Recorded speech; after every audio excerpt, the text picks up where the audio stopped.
Times have been tough, no doubt about it. Tough on all of us. But you know what? So be it.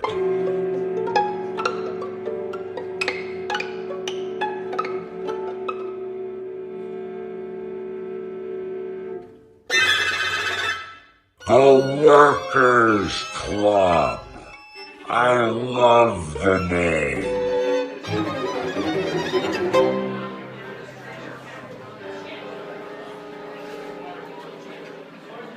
It's hitting record. Okay. Do you find yourself still thinking about Bret Hart? Well, yeah, that's why I watched Maine's 26 today. I wanted to see if Bruce was as annoying as I remember him. And his face is annoying, but yeah, he's wearing sunglasses. He's not one of the worst 5 things of that match. No. And it's been a long time. And I remember when I first saw it, and of course I had to watch. I didn't watch. I wasn't watching live at the time or whatever. But I just remember being like, "This is sad." That was like my general takeaway. Like, I can't believe Bret's doing this. The recap video was I watched the recap video. I wanted to get my head in the space, and I don't know, man. But I do keep finding. But okay. I'm sorry. Go ahead. The one takeaway I had from it is we went through all that Owen Hart lawsuit stuff, right? And Smith going through his stuff, and Diana and Ellie fucking up the lawsuit. Yeah. They're all there in his corner. It's all good. We really established that what they want at the end of the day. And you know what's funny is that Bret probably thought at that 26 that he's going, well, this will buy me something like this with the siblings. This will, we'll at least go, okay, well, now it's over. We're all old. WrestleMania. Here we all are again. And I'm sure a year and a half or 2 years later, they were pissed about something or other. Probably. They're never going to. Is that Bret's fault, or the both, or equal, or their fault that he can't win? It's the fool me once, fool me twice thing, and Bret's the guy getting fooled. So it's just his fault now for associating with those people. He reads Charlie Brown and he nods when he misses the football and goes, "Been there, brother." But yeah, I keep looking at YouTube videos and being like, there's a reason, I guess, that we're drawn to think about these people, so these rests. But I'm just going, man, I don't know. We covered so much about Bret, and I still go, there's got to be more to this guy somewhere. I'm like looking at the German videos, looking for the Fraulines or feet. Look, is he hungover? Looking for the nasty girl. Yeah. Oh man! So we started reading Sean Oliver's first fiction novel, Sophie's Journal, and oh man, who is Sean Oliver? I don't think I know. I know what he is. He's not, or who he's not. He's not the person that should be writing this book. I guess I was like, why is Sean Oliver going? My main character will be a very insecure middle-aged woman. That's going to be my hero. And it's like, well, what's he drawing from? I don't think everybody has to write one-to-one, but no. But most people do at the end of the day. Most people do at the end of the day. It's them, even if it's another sex. It's usually them, right? And I'm going. This can't be Sean Oliver. Well, bio stuff. It's hard to find. We learned he was a day trader.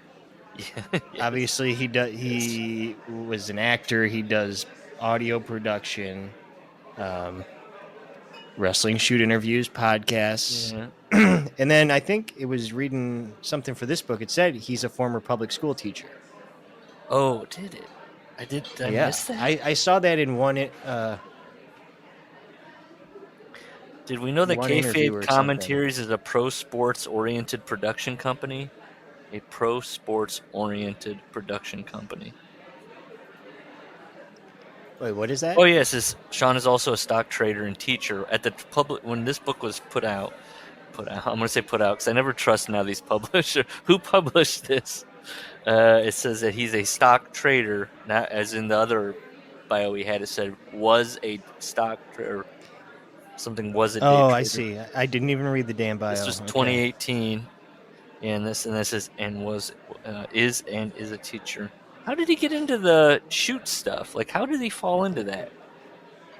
Do we know? It's just having a little bit of money, right? So he had a little bit of money, and then he did one interview, taped it. Yeah, I mean, I know he's got the Kayfabe book. I don't know if he goes into it. I'd love to know what the payday is for Yeah, what's his take? New Jack. What's New Jack's payday for sitting in a hotel room with you for 2 hours? I think, what did I see? Maybe it's in the book. Because but the production cost is nothing. The production cost is what we have right here. Yeah. And then you just buy the guy some Coke. You also got to, are you paying the guy that's off camera that Sean always kind of once in a while glances out and goes, like, are you? What do we? Yeah. Does the occasional glance. And you got to buy the hotel room for the night. But I remember him talking about in an interview, or maybe it's in that book, and he's talking about the book, the Kayfabe book, that he goes into. That something that is always required is a favorite alcohol, and he knows every single guy's like this guy's gin, this guy's a bottle of tea, and you got to make sure you've got enough to keep because it just sounds like something you think sounds clever. They'll drink anything, Sean. You think? Yeah, or do you think he goes, "What do you want?" And then that's the wrestlers, of course, are like, "Oh well, if he's asking." Again, on the wrestling scale, he's not that bad. On a normal person scale, this is all very annoying. But he's not a pedophile, so that's a win. He's got that bar. Yeah, he's the best of the two worlds. I guess High Spots does shoots too, but I don't remember those being anything of note. But... I mean, does Feinstein? Was it Feinstein or Feinstein? Hey, I'm not trying to be libelous. I didn't say anybody's name. Wait, wasn't he guilty? He was guilty, right? No, that was... This is very interesting. I won't even go into the story. That was before they were involving the cops and the stings. Oh, but I thought It was... I thought he was caught on camera, but no, they weren't involving cops yet. Well, allegedly, if you Google that name, you'll read all about it. I'm just repeating what I've read and heard over many, many years. Did I own RF videos? Yes, I did. Oh, yeah. I mean, come on, with the little sticker on the thing. He is much better than him. I mean, Rob's questions were it was the same questions for every guy. Yeah. What are your memories of Andre the Giant? I mean, how'd you get into the business? Sean Oliver does bring a certain... He's from New Jersey, right? There's a certain shock jockey quality to it. It's a little bit more taboo. He knows how to kind of prod along. Although, I wish he would... Sometimes we got to focus because it's so much talking over, then it kind of gets lost and they move on or lose their train of thought. And the used shoots were always cringy. When he's when people would send in video questions. Yes, I was gonna say when people ask. I don't know how those were ever a good idea at all. Well, it brought us how big is Batista's dick. I mean, it got us the questions, and then what's another meme from Sean Oliver? I feel like not so much anymore because X-Pac's on everyone's good side, but for a while when people wanted to kick him on while he's down, they would post him commenting on the women. And when he does, what was it? Ho bag or ho or yeah. Has he slowed down on all those videos and stuff? He just does. I don't think he does them anymore at all. Yeah, just. I wonder if he's he just wrote Todd Gordon's book, and he's writing X-Pac's book. Wow. Yeah. I wonder if X-Pac has read this and trusts it. No. I was gonna say, though, does Rob Fiennes, does he have a book that we need to read? Do we need to give? Don't make me do that, man. There's no way. Is he a writer? Does he have a fiction? There's no way. I don't want to. Look, I'm all about gaining empathy through reading, but I don't know if I want to be in Rob's shoes. Yeah. And then I heard a knock on the door. I wasn't expecting anybody. This was supposed to be private. No, I don't see a book. Okay, but then I thought, okay, well, maybe he's writing these. A lot of times people just go, you know what? I'm never going. My door into, like you said, he was an actor. My door in is writing my own stuff, and maybe some will. But he didn't want to write a script. Maybe he has. I'm sure he pulls open the drawer and he's got a bunch of scripts. Yeah. But you're not. You know. I feel like you know, or like Sean Oliver, you're laser sight. You're focused on this. You know exactly. You've been in this man's house. You've looked at the trim. Well, again, I feel a certain amount of empathy with him. Do you? Just trying. He's putting it out there, like you're doing creative endeavors. The creative endeavor, like having your fucking, what do you say, your blank in a number of different blanks. What's that Yeah. saying? You're blanking. I know what you're talking about. I can't think of the saying, but I like guys who live an interesting life. He's had a whole bunch of different jobs. Yeah. And he's trying to do something artistic, but just wrestling's not the medium. If that's your base, that you can't. I know. Just we just acknowledge stick to the it shoots. here. Yeah. They. I mean, he's married. He has a child. That always strikes me as that's a normal person, right? Yeah, sure. Okay, see, I searched his Twitter for the word novel. Yeah. So you go ahead. I'm going to bring up a few tweets. Okay. Well, I was just going to say, did you notice back photo by Mia Oliver? So that has to be his wife, right? And so all those pictures we looked at with him in the hat, she didn't say, "Hey, hon, don't wear the hat." Those weren't like professional. That was just him at like a signing or something.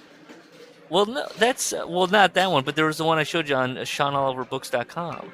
Oh, the one you showed me. I thought you meant that douchey one I sent you, where he's wearing the same hat. Yeah, he's wearing a hat and that too. Yeah, then she should be saying something.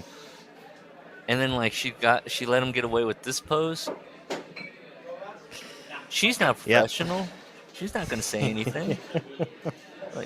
Also, don't you and I read enough books? Author, just you're just going up from here, shoulder, a little bit below the shoulders to head, and then this isn't the inside sleeve of a record. Yeah, and you're just doing this. You're usually maybe a little. You can maybe do this, and you can kind of do that. That's about it. Did Bukowski have an author's picture? Or did they always just slap the same old "I look like shit" picture? My Bukowski room is in the other room. Author picture. No, but man, if you want to stare at a guy, I tell you what, Bukowski's a guy to stare.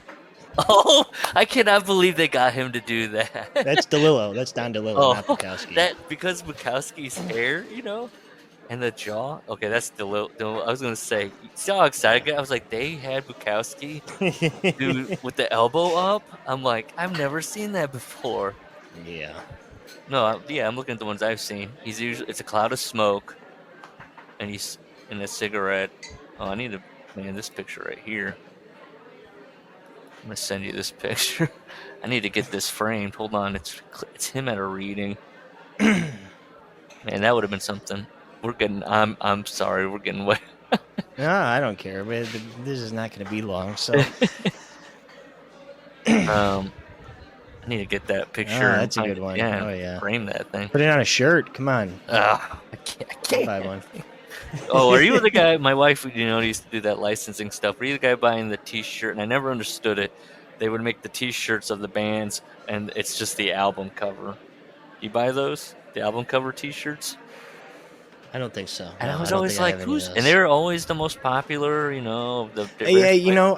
Right. I've seen a few. I think I've seen like Zappa's Freak Out. And I'll think about it, and I'm like, that's not that interesting. They had the Zappa license, the Bowie license, just a lot of T-Rex, that kind, that era, and you've seen all the designs of these different people, but a lot of times I was looking at the most popular ones, just like the album cover, going, you have it already at your house. Why wear a T-shirt? Sure. I'd rather have with the Bowie one. I always prefer. There's the one with the You know His what I'm face saying? paint. Yes, the face paint, Yes. and it's him from it. That's also on and out, but that's interesting. Then I can't Yeah. recall album name. Okay, look, I feel like I'm not trying to get to it. I do have things to say about this book. A lot of it was just what compelled him to write it. Did he just want to write a supernatural? Now I don't here's a know. tweet from. Let me go through a few Okay, yeah, tweets yeah, yeah, here. yeah, yeah. It's like quotes. Sean, why are your novels always set in depressing, crime-riddled cities? I don't know. And it's a picture of him. I guess he's saying he's in a depressed city there. But he lives in New Yeah. Jersey. Oh, dude, This he is loves him. Sopranos. Oh, he told a story on Nash that he used to work at a grocery store that was run by the mob. And it's just like, I hate Jersey guys with these stories. You know? Yeah, everybody was connected. Here's a picture of snow on his deck, and it says, days like this equal 3,000 words for your thriller novel. In publishing, the legal thriller and the medical thriller categories are taken. Does anyone own educational thriller, or can I just claim it? And can one do so with only 2 novels in print? So both novels, there's a teacher. Okay, this is going to play into my question for Okay. you. This is him responding to a tweet. They should review my novels, just saying. This is why I think we could fucking get him. I wanted to know what the angle, how I should contact him. Oh man. I think maybe just answering text questions he might do if I aim low. Like, who are your influences writing wise? He'd love to talk about that. I'd love to talk about that. I know, man. I know, but are you and I struggling with that? We feel disingenuous if we were just interviewing him as plainly as we could to get like information about, like you said, books he's drawn to, authors he's inspired by, movies that he likes, just general shit. But then we'd feel disingenuous because we've already spent like 2 hours prior just ripping it apart and being like, "You fucking idiot." I thought about that too. Because I'm reading it and I'm just like, I got a lot of things to tear apart here. I'm just like, should I do them constructively? To be fair, I always, I have had stuff I've written published, but nothing like. But I never got any like money from it, or it'd be like somebody's published and my writing was in it. I'm not getting like book sales or anything like that. But whenever they like Ben Peller, they sat down, ass in seat, and wrote a book. I know. And you always have to give them credit for that. Yeah, you're right. But I mean, I have questions for him, but it's also like I do have, man, and maybe I'm just too much of a prick, I guess. Where I don't want to feel. We're nice people. I don't want him to feel bad for writing it, especially he from his Twitter. He has a high opinion of it. Yeah, and his writing. Yeah. Is if you have a high opinion of yourself, you're definitely going to get shit done. I'll tell you that. Let's see. Here's July 13th this year. Yeah. This is a girl, Jen loves wrestling heels. Looks about what you'd expect. I've heard about her. Oh, really? Yeah, she's kind of got a rep for being... kind of an older woman. She'll get on those media calls, I do believe. Really? Yes, and I think it's possible. She's enough of a poster, but in certain wrestling fandom circles, she's known to be kind of a silly person. Her latest tweet is at Sean Oliver. Yeah. So she's a fan. But anyway, she tweeted him July 13th. Finished your book, Sophie's Journal, over 2 days. It was a really awesome thriller. And he responded, that one will always be special. My first novel. See. Maybe, what could we do? I don't know. I'm just going to send him some questions. I'm going to explain who we are and say, I know you're a busy man. You got a lot of jobs. I got some questions about your writing style. And just as a fan, DC. Yeah. I'd say that's the best. Or Yeah. say I'm doing an interview, I'm working on something like that. And then that way, just if he's ever like, well, let me know where I can find it, just never say a word. And if he Sure. finds this eventually, then he can be like, well, they got me. Nah, I want him to. I want him to find us. Oh, yeah. This is the last tweet I'll look at. November 2nd, 2020. Writing scorecard for October. And these are like list items. Yeah. Had TV series optioned. Finished first draft of next thriller novel. Finished feature screenplay. Ding, ding, ding. Beginning pilot for TV series. Strong female lead. Period piece based on a true story. Producers. I don't know what producers means. Not the average month. Oh my goodness gracious. Oh Lord. I'm pouring. And then here's a little plug. This is from when the book came out. If you've read my novel Sophie's Journal and liked it, head to that bookseller website and do the right thing. There are 0 likes and 0 responses. Oh to that, no. So that's all I'll get into. Oh with that. jeez, Sean. So you, Sean. Well, it's not. I'm not worried. I'm fine with if somebody were to hear our criticisms or laughter. But everybody. I always go back to that thing. Everybody's just trying to do their best. Everyone's fighting their own battle. And you're just like, well, here's a pile. But come on, it's funny. Come on. You have to at least have some semblance of like where somebody could come from, right? Yeah. If somebody were to comment on some of my creative offerings. Hey, listen, I paid a I hate using this word, content creator, who I'm a fan of, to judge my music. And like the point of the whole exercise was to rip on listeners. Yeah. It was fun. It was but hilarious. he did rip? Okay. Actually, he liked mine the best, so he didn't rip on it. So maybe that's why I liked it. But That's to be fair. I've won awards for things. I feel like I'm warranted in ripping in this. I feel like I've been recognized for my pursuits. So before I say keep cracking over this book, let's get to the reviews. We're not alone. We're not alone. There are dozens of us that have read this book, and let's go. I had to move everything into papers, I think. Let's do this real quick. So I'm just really getting everything organized here. Because I screen capped all this on my phone because I go to different websites to try and make sure Well, now I'm just favoriting Reddit replies to stupid wrestling stuff. Okay.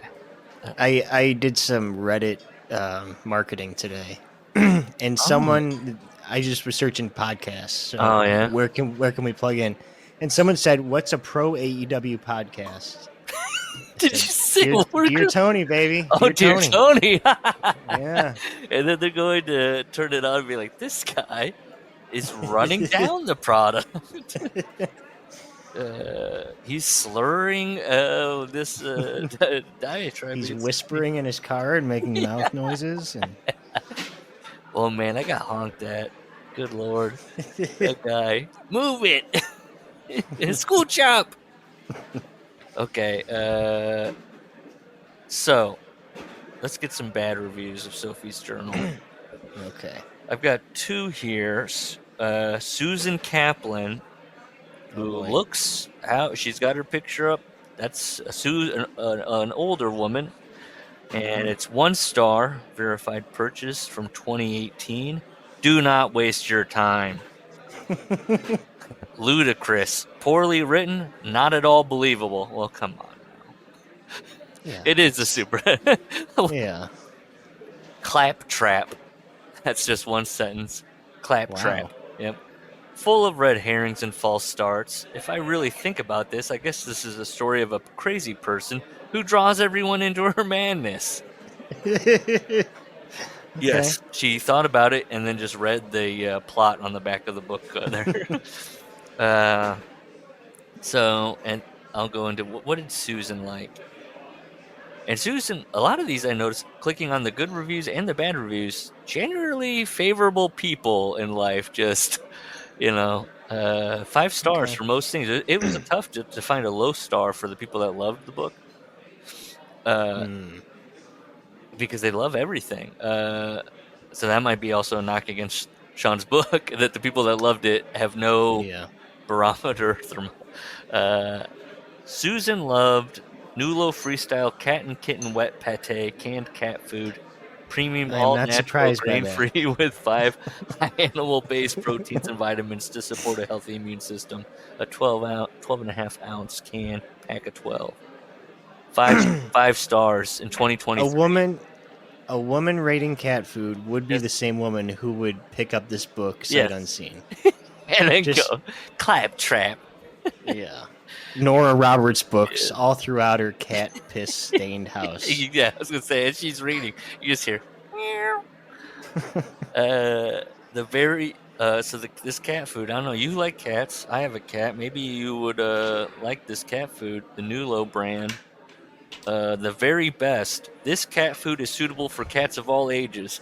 My cats, from the kitten to the 11-year-old brothers, plural, practically stand up on their hind legs begging for it. I didn't have to say it like that, but that's how I would say it. They'll do that for anything. They're animals. You got like a string. They're begging for it. It literally brought a sick cat back to life. Yes, it is relatively expensive, but it's worth it to feed my cat family healthy and delicious food. The pate texture is desirable to the cats, and having happy and healthy cats is desirable to me. Okay. So then we got Thanks, Susan. Thank you, Susan. I generally did think, since everybody loved so much stuff, I thought, should I screen cap all these Susan book reviews she did love? And I was like, I can't. There's too many. Was there anything notable on her book Now choices? it's just, you know what? Now I just want to see if she does have a Nora book in there. Let's see.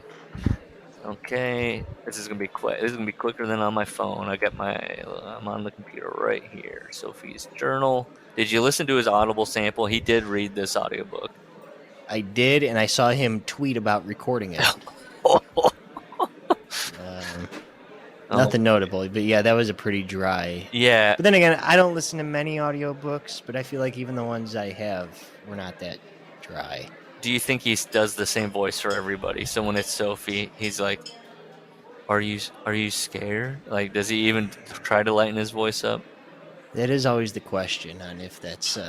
Do you like it when male authors do the female voice? No, I don't like the voices. Hey, I can't even. I always wonder how. It's a skill because I can't do it. Hey, I can't. So okay, here we go. Here are the books she liked. Let me read these here. I gotta click on it. Thank goodness for the Golem. It's about a golem in Brooklyn. Actually, I think I read that review and I was like, that does sound interesting. So Susan Kaplan liked the Golem from Brooklyn book. 5 stars. Oh, you didn't respond. How about how she lost her remote control and bought one? I didn't. When did you see this?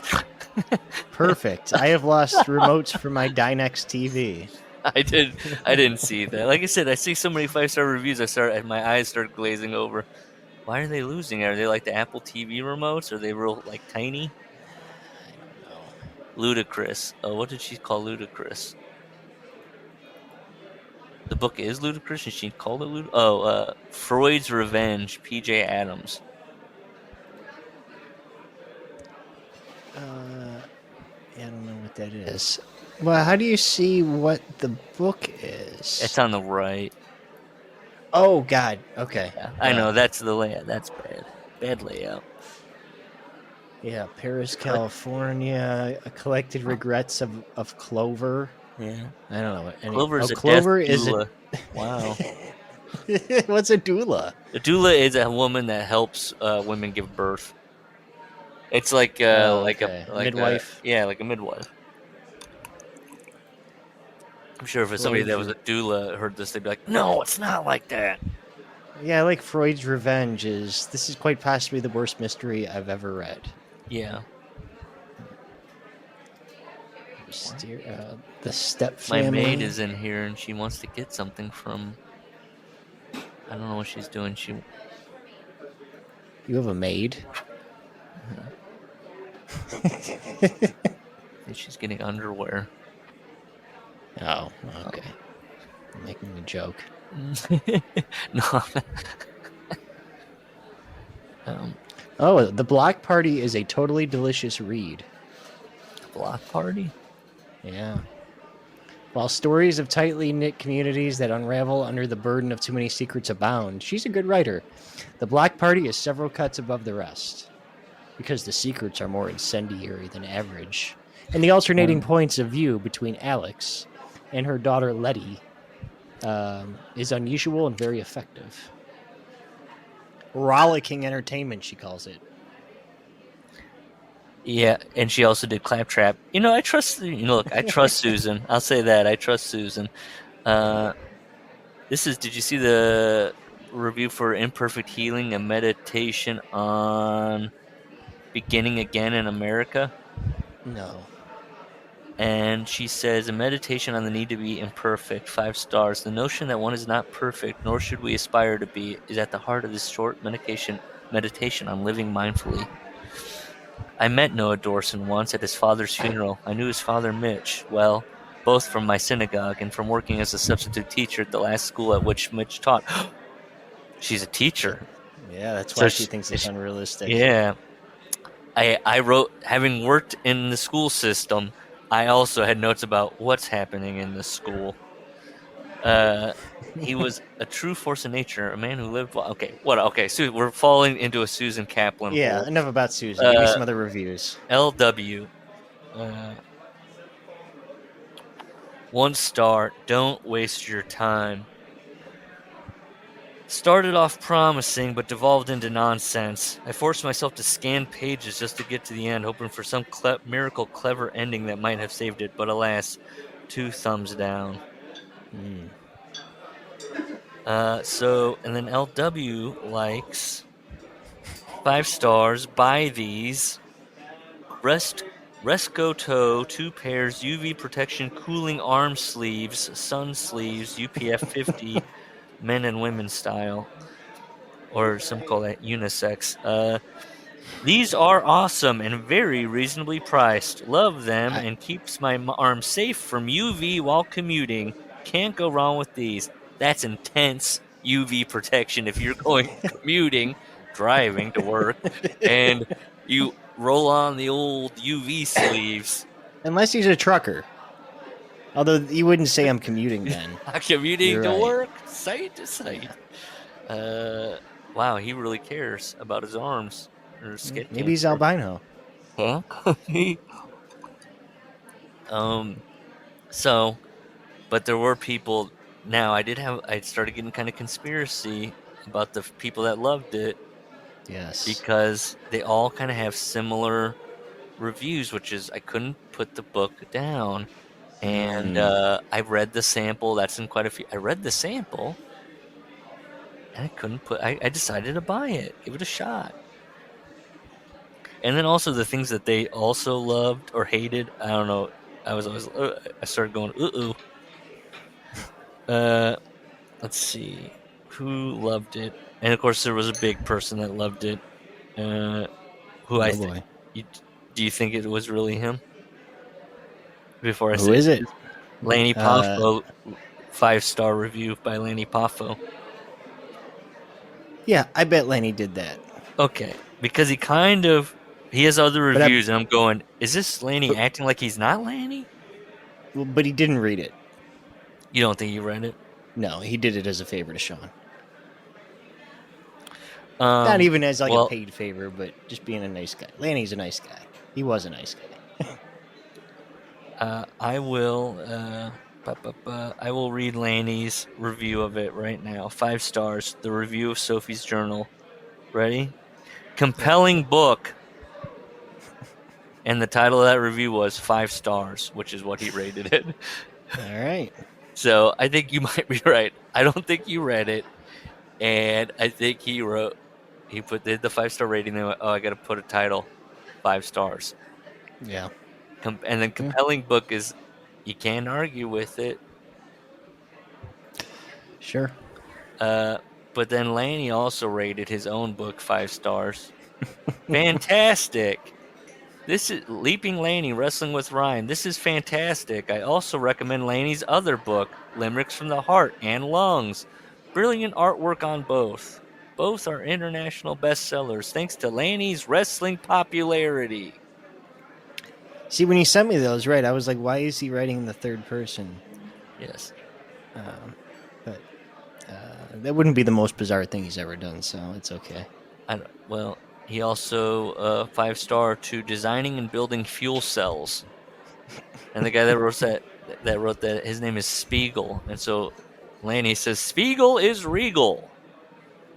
And then he goes into how much he loves fuel cells. I sent you that one too. This is 2007. Yeah. Fuel cells are a new topic for me, and I selected this book because the title and description seemed interesting. It was a great choice because it is written in easy-to-understand language, making a complicated subject understandable. Although there are many parts of the book geared toward designing a fuel cell with mathematical equations, there are also other parts that simply describe how the fuel cell works, different types of fuel cells, different sources of hydrogen, the hydrogen economy, etc. It's a must-read for anyone interested in fuel cell technology. Who would that be? I don't know. Elon Musk? I don't know. Elizabeth in the New World, 5 stars. Treasure! Jane Austen would be proud. He's bought 3 copies of the Kids Cookbook from the Kids Cooking Network. He wrote 2 reviews, 5 stars on both of them. Okay. One of them he just said, he also wrote on that one, too good for just kids, so he's making himself stuff out of the kids' children book. But he bought it for my friend's 10-year-old daughter, and one for himself, and then 2 other. Okay, and then Bougie and Me, 7 Lessons from the Dog Who Rescued Me, 5 stars, the genuine article. Wow. No, that's just a book he's reviewing, not something he wrote. No, he's reading all these books, I guess. Yeah, okay, Yeah. okay. And then he's got this one from Rhonda Ackles LaRue.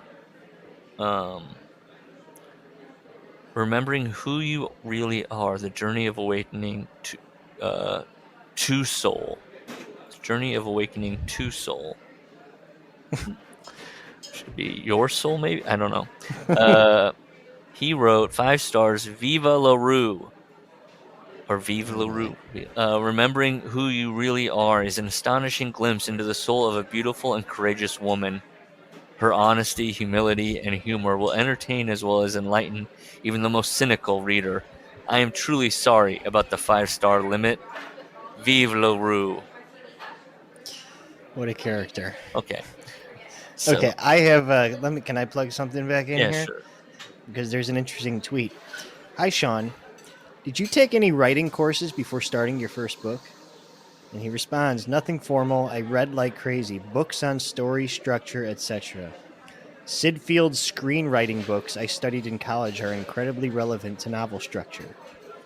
There are lots of resources out there. So he doesn't name anyone, but Sid Field, this is a book. It looks pretty popular. Although Sid Field never wrote shit. So he's just, one of these guys, if you can't teach, right? Well, I was going to say, he's got the Robert McKee, what's that? His book he wrote, Story, about script writing. He's got that on his nearest desk. He's got How to Save a Cat. How to write a screenplay in 30 days. Something like that. That's The Cat Needs Saving, or whatever that screenplay book. Everybody buys that one too. What's another writing book? Stephen King. He's got to have Stephen King on writing, right? I was going to assume if I sent him those questions, he's going to be enlisted. But here's the book, Screenplay by Sid Field. It's all about the paradigm. Oh yeah. And this is the paradigm to which he says most successful screenplays adhere. So, Act 1 contains the setup. Mm-hmm. It is the first quarter of a screenplay and reveals the main character, premise, and situation. Act 2 contains the confrontation. It's the change. Yes. Act 3 contains the resolution. I need a book for all this. I genuinely need you to ask him this question now. Hold on. What does he think about Dan Harmon's, not the trying? He's got the circle, and instead of having the 1, 2, 3, he's got the 1, 1.5, 2. Like, and then it's even more for dummies. Like, and then this happens, and then this happens. I want to know which of these characters are flat and which are round.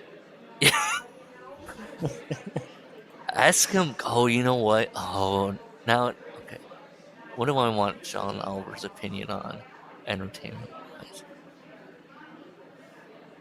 What is he? Top 5 directors, or no, top 5 screenwriters. You know who he would pick the most successful ones? He wouldn't pick. He'd have one pick that he thinks is art's like that's a deep cut. But all the other ones will be guys that wrote like mega. Yeah, I'm trying to think because I've maybe listened to 15 episodes of the Nash podcast. Yeah, and it's pretty freeform, and you know Nash loves to talk movies. Yeah, nothing's too obscure. Yeah, it's all pretty mainstream. Yeah, the taste in anything. I bet he knows who Billy Wilder is. I bet he was like, I mean, nobody can touch Billy Wilder's work, but do you think he's seen Adaptation? What does he think about that? When have you ever seen it? No. Oh, God, that's a movie. I can't wait for you to see this movie. That's one of my all-time favorite movies.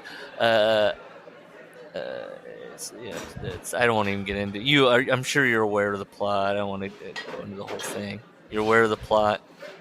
I don't know what it is. With Nicolas Cage, directed by Spike Jonze, written by Charlie Kaufman. No. Oh my God. Okay, so Charlie Kaufman was a TV writer, a comedy TV writer, and he's also a screenwriter. Kaufman did Synecdoche, New York. Yep. Did he not? Yeah, he wrote and directed that. And Eternal Sunshine. And he wrote that, and so he has this kind of reputation for writing these funky movies. And you know, as a TV writer, what was Chris? What was that guy's show? SNL. Now I'm blanking on his name. I said Chris Elliott. Chris Elliott. And what was this show? Oh gosh, now I'm blanking on that. It's called Everyone Hates Chris, but that's Chris Rock's show. Yes. But something like that. It was one of those. I want to say Gary Shandling-esque shows because it was slightly more offbeat, but it was a TV show that knew it was a TV show. So then, of course, Charlie Kaufman wrote on that show. And he wrote for, I think, Letterman. But anywho, he was in real life. Charlie Kaufman was tasked with. They said, "Will you adapt this article? Get a life. That was it. Will you adapt this article?" And I think it was the New Yorker about orchids into a movie. We think there's a movie there. Okay. He gets very frustrated because there is no movie there in an article about orchids and their endangerment and the people involved in that. And so what he ends up turning in is a movie about him struggling to adapt it. And the movie, he is played by Nicolas Cage, who does not, if you've seen Charlie Kaufman, Nicolas Cage is playing him. And it's directed by Spike Jonze, who did, Being John Malkovich, and I'm not blanking on Spike Jonze movies I like, but Adaptation. Nicolas Cage plays screenwriting twins, and one is Charlie Kaufman, another one's he made up. But the movie becomes the movie that the studios asked him to make. like to make a movie out of he does not only Sure. does he actually cover the content of the article, you do learn about all this orchid stuff, and from the because then the woman that wrote that article is in the movie, played by Meryl Streep. The movie begins to spin out and become this very touching movie about this man and his creative endeavors. He wants to do right by her, and he wants to make the studio happy, and he wants to prove to himself that he can do this. And it's all that. It's there's it comments on writing, it comments on insecurities and creativity. See, I normally avoid Nick Cage, but I love Synecdoche, New York, so I'd like to watch something else wacky like that. Not only Nicolas Cage plays such a subdued. Look, he knows when to cage it out. But first of all, I'll say this: what's great? He's not even Chris Elliott is in it, and I think he's the best. He's probably does the best job. Next to probably Meryl Streep. She's great. But it's got Judy Greer. It's got Tilda Swinton in small little parts. That's gonna be a go in this house then. And that's a star-studded movie. Dude, it is such a ride, the stuff with the stuff, because there's you're inside his head. Anyways, what I'll say what's the best the earmark that Cage, he plays the twin brother. They are different. You do not go, oh, here's Cage. It becomes where you're like, these are two separate people. You feel like he pulls that off. We're like, okay. You're like, okay, that's Donald and that's Charlie. Sure. And I'm telling, as a sibling, the brother. Oh man, it gets me sometime on the brother stuff. Okay. But oh man, I'm so fucking jealous. You get to watch that movie. Yeah. I guess I can pull it up in there. Hey, you want to get into this thing? Yeah, I won't read the one gal that liked it and what she liked. Let's just say she wasn't happy with heart-shaped spoons. She loved Sean's book. Okay, so for Eileen and Larry, my teachers, you think those are his parents? Larry Oliver. I don't know. Eileen and Larry. He later has a Larry character. Yeah, probably. I know, yeah. So is that a shot at his dad? Larry the Can Man? So chapter 1, our hero is Kathy. Yeah. And she's a lot like the Kathy comic strip. She's this is my problem, I think, with the book out of the gate. There at no point did I empathize with Kathy. She's at her like lowest, and she's a wreck, and you never exhausting. You never leave that. There's never any there's one tiny moment, but when we're dealing with such short chapters, it's just like on to the next 40 pages, 14 chapters. It's also way too much into people's heads. But it's not written. It's kind of written from their point of view, because at one point I wrote, "Are we in Kathy's mom's?" I'll read when we get there. Well, she'll present it from their point of view. It'll be like Kathy. So if Kathy hadn't heard that, we'll know that Kathy hadn't heard that. It's like that show don't tell rule, right? And we're just all telling. Yeah. Which, listen, it's a style, and I'm thinking of. Listen, I love wordy fucking authors, man. But I was gonna say, but they have a style though, and he doesn't have a style, so it's different. I was gonna have the opposite, where I was reading it out of the gate, and I'm going, okay, finally, after Peller and Brett, we're having something that's just gonna go boom, boom, boom, boom, boom, and but then I was like, yeah, but they're not very interesting sentences. They can be short and punchy, but yeah. So it's Kathy. She's in her bathroom, and she's getting her pill bottle. Her prescription pill bottles of Xanax and stuff like that. Stuff like Alprazolam. that. Oh yeah. She and let's see. It's about her first day. She's her first day. She's talking about her first day because she's a teacher. Yep. And she says she's used to being insecure and this and that, but not really, as we come to find out. She's like almost passing out in this bathroom, her bathroom. She's trying to get pills down her throat, and this, and she's heaving with sobs, right? She's sobbing, she's weeping, she's heaving on the bathroom floor. Yeah. And her husband, who knocks on the door, and he goes, "Kath?" And then she's like, "Yeah." And she goes, she tells him that she's like, okay. He goes, yeah, that's how she's like, yeah, so she's okay. And then she takes a bar of soap and she rubs it on the mirror. Yeah. Which would be in a movie. I guess that's what, when you're watching, you're like, okay, that's how you wipe to the next scene. Sure. It's like it's a wipe soap wipe, and but then he's going for something here. But but in the movie, you'd still go, wait, why was she rubbing soap on it? Well, it says to cover herself until she was gone. Yeah. Yeah. Or she could close her eyes. I guess in a movie it would work because you're like, well, she's crazy. Okay. Here's what I don't like, and this is not a quote, so it's the text. Her face arrived at the mirror. There she was. There was Kathy. Tear-streaked face. Pale.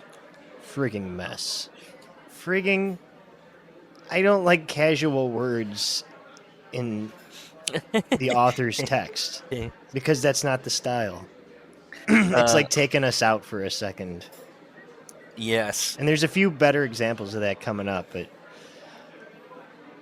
well, maybe she doesn't swear in her, or the narrator doesn't. The what do they call that? The god that they don't. They say friggin'. I guess.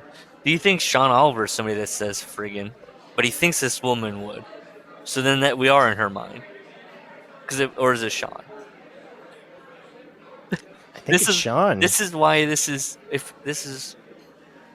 I mean, yeah, you could just read this book and go, okay, but that's what I'm talking about. This, like when I said, oh, it would work better in a movie because of the performance, you could see, oh, maybe she's a little off her rocker, or she wipes the soap. In a book, it just says she picks up a bar of soap and wipes it, and you're supposed to, from the intonation, until she can't see herself anymore, or whatever. But say something about, I don't know, dig deeper. Why? Like it's also surface level. I think that's why it gets exhausting. She's just nerd. I don't know. It's just I wrote him K at the end. K. I gotta know what fucking, and I think the tweet was from like 2 years ago. What TV show did he get optioned? What? Come on. Heels. I know if it's about the business, I won't feel bad. If it's not, then there's no justice in the world because I could be writing a TV show. That's all I'll say. Look, I've said the same thing. And that's a strike against both of us. That we've looked at many things on, well, I could do that. And then it's like, well, then that's our significant other. Then why don't you? For our 25th show, we'll read some of my short stories. Oh, hell yeah. All right, chapter 2. Yep. And I wrote a stupid note here because it says, the first one said, Kathy stood at her bathroom sink. That's in the chapter 2 said, Kathy turned on the sink. And I wrote, The Sink Chronicles. So she's, I don't have a lot of things noted. I think I was just like glazing over. I don't have a lot of things underlined. She's just getting dressed. She's 32. And she's not happy. She's getting ready for school. Again, there's like inner monologue that's in italics. I don't know about that stuff. she's got OCD. She's got anxiety. Join the club. You're not special. Did you like? Well, I did have one underline because I couldn't there was a couple sentences in this book where I was like, "What did that say?" Maybe I'm dumb. As a student, she retreated to the bathroom. If other girls in were there, she'd go into a stall and wait them out. Where's that at? Page 5. As a student, she retreated to the bathroom. If other girls in were there, she'd go into a stall and wait them out. Where are you at here? What top, bottom? I think We're on it's the page. Number 5, second to last paragraph. If other girls in were there, yeah, that's a weird one. That's an edit. Yeah, was this just published by him? He had another tweet where he claimed he had an editor that he worked with all the time and he loved her. Well, where's the editor? Why isn't? Where's the even publishing house? What? And there's none of that there. Just his publishing copyright. House is his house. Yeah, it's copyright Sean Oliver. She probably doesn't want her name on it. He probably paid her to do it. It's probably a for-hire thing. Well, Sean, when you put out the next edition, it should be if other girls were in there, not in were there. It stopped me cold. So she talks about she couldn't go to therapy because there was no money in the household. And she does this breathing thing. That's her fucking... Yep. And does it say she learned that or she did that she figured it out on her own? I can't remember. That might be later. It says as a preteen she figured it out on her own. And she would allow her imagination to change her features. I don't know what. Yes, Kathy thinks she's she's overweight and she thinks she's plain. She just doesn't have a high opinion. She never did, not yet. At least that I could remember or note. He never describes her really. So that too, I'm left to just kind of I don't know, this really sobby, weepy woman who thinks she's not great. So then I'm like picturing the frumpiest. I'm picturing her version, which is the frumpiest person ever. Who drove the magic school bus? That woman. Miss Frizzle. Yeah. I don't think she was frumpy. You know what? Tidy up she was spunky, if anything. It says something about you and I that I'm watching going, what a frizzle. How about Miss Frazzled? And you're going, hey, look at that. Hey. She's got a zest for life. I'm going, this is out of control. Where are these children's parents?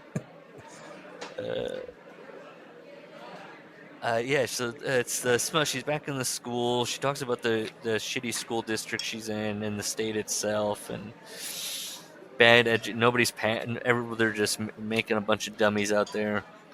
You're not talking about the smell of school? What do you think? Do you think that's right? God. Because you know what this is? He would say, I know what I'm talking about. This is Sean's experience. Well, listen. Maybe it is a shared thing, because I could probably, if I smelled my grade school, it would. I can't tell you what the smell is, but there is a smell. Yeah, he's right in that there are schools do have smells. Specific smells. But she says it smells like, what was it, chemical? But, that smell, institutional and chemical. To Kathy and most students, it signaled a forfeiture of freedom. That's a pain line. I don't. Yeah. They're giving up. Summer's over, bud. Back into prison. But forfeiture. He's like doing these short, punchy sentences. Are you Hemingway or are you Pynchon? Like a forfeiture of freedom. Forfeiture. It meant that they had to go back to school. Just tell me that.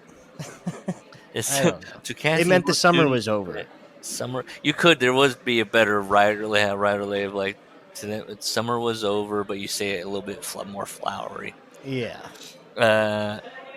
So we are we requesting that Sean Oliver gets a little bit more like lucid and a little bit loopy with his lucid and loopy with his writing? It's just not even. It's like either punchy and direct How or about be this? flowery. He doesn't want to. He's never gonna like try and punch above his weight. How about that? He's going to Yeah. just keep it short and sweet and to the point. And the other thing, and this is just a grand statement, and then I'll get off of Mm-hmm. derailing. Trying to write anxiety Oof, is yeah, incredibly difficult, right? yeah, Because it's like one of those things that famously you can't explain to people. yeah. So why you would take that on and spend most of these 50 pages trying to explain it, that's where it's just like, I'm tired of this already. Yeah, because I mean, at the end of the day, I mean, yeah, it is. It's part of that. You're like, all right, we're back in this thing again. Yes, yes, yes. I mean, yeah. How do you describe it? I don't know. I've been told I have anxiety my for quite a few years now, and I always disagree. Is that part of anxiety? And I always I don't look at think that. so. I always look at the various doctors, and I go, no, false. Yeah. Uh, In fact, I have a whole cupboard full of prescribed medication that I fulfilled and then never took one pill of. Do you have that? My mo- Why would I have that? Oh, no They would. anxiety. Come on. Prescriptions get eaten when you get them. Come on. My mouth watered when you said that. What do you got? I got to know. What do you got in there? Oh, just your normal, typical, generic whatever for anxieties, whatever. Buspar? I wouldn't. One, the drawer's not near me, and two, no, that doesn't sound right. Okay. Buspar. What's Busar? Buspar is like, Buspar. okay, there's 4 big benzodiazepines. Okay, those are the anti-anxiety drugs. Yeah. Xanax, Klonopin, Valium, Ativan. All do the Ativan, same thing. Ativan and Different. Klonopin sound familiar. Klonopin, man. But don't quote me. Sure. And then, But obviously those are habit forming, right? are they? You can go, yeah, you can die from the withdrawals. It's just like alcohol. But Buspar is anti-anxiety, but it's not habit. So it's kind of, if you're a drug addict like me, you don't want Buspar, but it works for some people. Okay. Interesting. I'm trying to think of what. Look, my wife's always just like, "Did you ever take it?" You know, or I'll go and they'll go, "Do you still have that?" And I go, "No, I never took any of that." And it's because I don't think I just look and I go, I just told them no, in the office. I was like, "No, I don't need You're a this." normal person. I understand. look, look.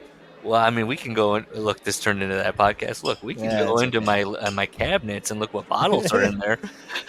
That's okay. People are listening to this going, this got sad really fast. Let's see, where are we at? She's visiting. It is the first day. She's locked. Her room is locked. Just jump That's there. right. Page 8. Yes, Because this is where he's writing Ebonics, and it's really annoying. yes, because well, not He's only that, but I thought she has the key. Why is it locked? The teachers would have that. They also would have. Sean, you should know this. Before the first day, the teachers have already been in their classrooms doing work, getting things organized. The first day of school is not the teacher's first day of school. Yeah. Come on, Sean. So her room's locked, so she finds Lakeisha Willis, the motherly security guard, who could magically restore order with a hug and a hand to hold. So she's like every friendly, motherly black woman in like a movie in the 80s or 90s, Yes. right? Yes, I'm shocked. Oh, she even, you would say, oh, well, what do you mean she's stereotypical? I mean, she calls her honey child or child. Yeah, she calls her child. Well, Yes, she does. speaks into her cell phone. Deshar, get them keys on my desk. Yeah, yeah. Get me them keys on my Yeah. desk. And then, child, please. Yeah. Mm-hmm. Because her son works as a fucking janitor there. Yeah. And I did underline everyone's name because I noticed at one point that Sean likes to give names to every character. And I think I got Yeah. into like page 15. I'll tell you, and I was like 16 names. Yeah. Let's see. Right now, who's Norma? Refresh my memory since you're the name man. That's another teacher. It's just another teacher. Okay. Norma Um, Weingarten. That's right. Because you usually knew within a few minutes whether or not she liked you. That's just how she was. I also, by the way, Kathy, when she's like, "Oh, I don't have a key and I'm locked out," well, one of the other teachers will have a spare. Why would they have a what?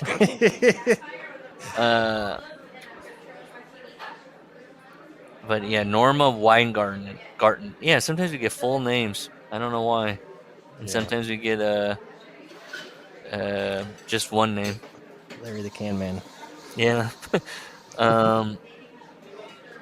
So Kathy stood in the doorway, chapter 3. I did write not a sink, so here we go.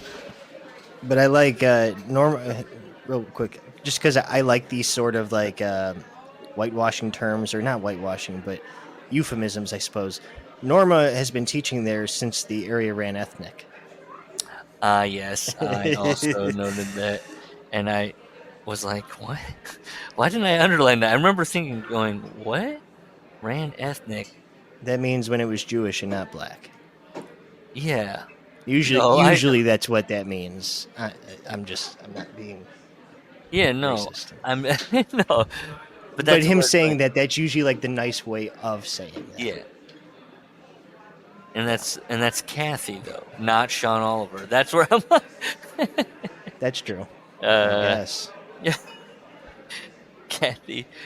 So Kathy stood in the doorway, and there's Dean Fischler, which I think that Sean got confused and wanted to call a male teacher figure the dean, and just went, let's just call him Dean Fischler. He's the assistant. I don't think the narration is Kathy because the italics is Kathy. That's kind of what denotes Kathy's thoughts versus the rest of it. I don't know. We'll have to know if there's italics for anybody else. That means the narrator is in their mind. I guess, I don't know. Are we shitting on something that is pretty basic? I don't know. I always feel like maybe I just read more books from where they're like, you know who's good at it and we should read. I mean, I've read it, but I need to just go back and flip through and go, am I insane? Is Sean Oliver making me insane? George R.R. Martin writes for many different characters. Okay. He does, I guess, go, he thought, but she goes, Kathy. So we are in Kathy's. They will say Kathy thought. Okay. Right? Okay. Yeah, I guess so. Kathy said that, or Kathy. I don't know. Anyways, chapter 3, Kathy's in the doorway, Dean Fischler. And Dean says, remember to keep your door open and have them do a first day of school door decoration. Yeah. And I was like, why would Sean, you were a teacher, right? Why would the assistant principal or vice principal tell the teacher what to do? The school, like, reminding them of the school, when you put all the things on the doors and all that. Maybe you don't, but yeah, no, I do. Yeah, I remember. I mean, the teachers don't need to be reminded of that. Yeah, I don't know. Maybe Jersey's a shithole, and fucking the first day you get there is the first day that teacher's ever seen that school. And they're like, hey, by the way, these trees need to have their name on it with something they like, so we put them on the door later. She does say 3rd grade, and I'm familiar with 3rd grade, and so a lot of times I'm like, that's Sean. Is your child in 3rd grade? No. Oh, okay. You said you're familiar with 3rd. Oh, you just mean in general. No, because I wanted to know later on when we hear the prompts. Yeah. To me, that seems really advanced for 3rd grade. I would say you're right from my experience. Okay. Okay. I've worked with, when I was in that field. Oh, you worked in that field. I was with 3rd graders, and then I also later was with how do I put this? They were in a school program in the school, I also did some other classes that were more normal. This was a special program for that special school. Try not to, that if they wanted to graduate, they needed to complete the program, and so it had freshmen through seniors. Okay. And I didn't know you worked in education. My job so. was to help get them to a 6th grade reading level, and also where they could write a paper, like a small paper on a given subject. Yeah. I was okay. It's good to know. So, yeah, when he was like, they're in 3rd grade, I was like, or she, Kathy, I was like, this is not 3rd grade. At least 3rd grade when I was that age of whatever that was. That's a while. Maybe it's 3rd grade in 2018. I don't know. Looking at my child, she might flunk if that's it. She might. 3rd grade is what, 8, I think, right? It's your 4th year school, 8 to 9. Yeah. It's 5, 6. So 8, 9. Yeah. I don't. I mean, it's tough. 3rd grade is right there. 4th is kind of your, and then 5th, 3rd is you're right in that. Kindergarten to 2nd, you're still baby. You're still baby. Yeah. 4th grade is like, oh, okay. Now we're learning. You're right. By 5th grade, I was jaded and a smartass and ironic. Yeah. 3rd grade, you're still in that realm. You're right there on the cusp of this is my last hurrah. 3rd grade is great for most people. Let's see. We get a needless jab here. Jocelyn helps Kathy out, the student Jocelyn. Mm-hmm. And she says, thank you, Jocelyn, Kathy said to the husky girl with a wide, toothless smile. I don't know. Well, I do love the word husky. Do they still use that word, like on clothes? Like there used to be a section for husky boys, you know? I mean, I still use it in my language to describe people. Yeah. So I can't fault Sean for that, but I mean, this is a child, Sean. Be nice. Yeah. She's lost all her teeth, too. That's unfortunate. Yes. Well, that's what kids do. I'm picturing all teeth gone. Yeah. Kathy then pointed to the bony girl, stroking her straight, flowing raven hair. We get her name, Arielle. Yeah. And then this is the book. I'm just going by the book. She's there's somebody that was plain faced, expressionless, with curls exploding out of her head. Mm-hmm. Okay. Oh, is that Sophie? Yes, it is. Okay. So the brown skin looked to be softer than cashmere. Okay. So Kathy is a white woman is already like doing that to a minority child. She's fixating on her and applying these kind of things to her that are like, okay, our skin's not like fabric. Stop.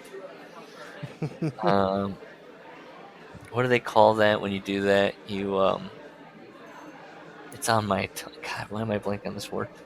I don't know. When you sometimes they say, oh, straight women do it to gay men, or they kind of like fetishize them. They oh yeah. Yeah. But I don't know the term. Yeah. Okay. Chapter 4. Well, hang on. She talks to Sophie, and Sophie's not really saying much. Yeah. She's got to kind of like whisper to her. She's not talking in front of class. Yeah. Okay. I wrote here, lots of proud little faces slid journals to their table mates. There were superheroes, wrestlers. There's weird editing where it's like comma, space, space, space, space, space, space, Minecraft, period, space, space, space, space. This was formatted, and he didn't check it when he went to go hit print. You know, he uploaded this himself. Oh, you're right. Unless it's one of those things now, because smartboard is the next sentence. Yeah. I mean, the next line down. Yeah.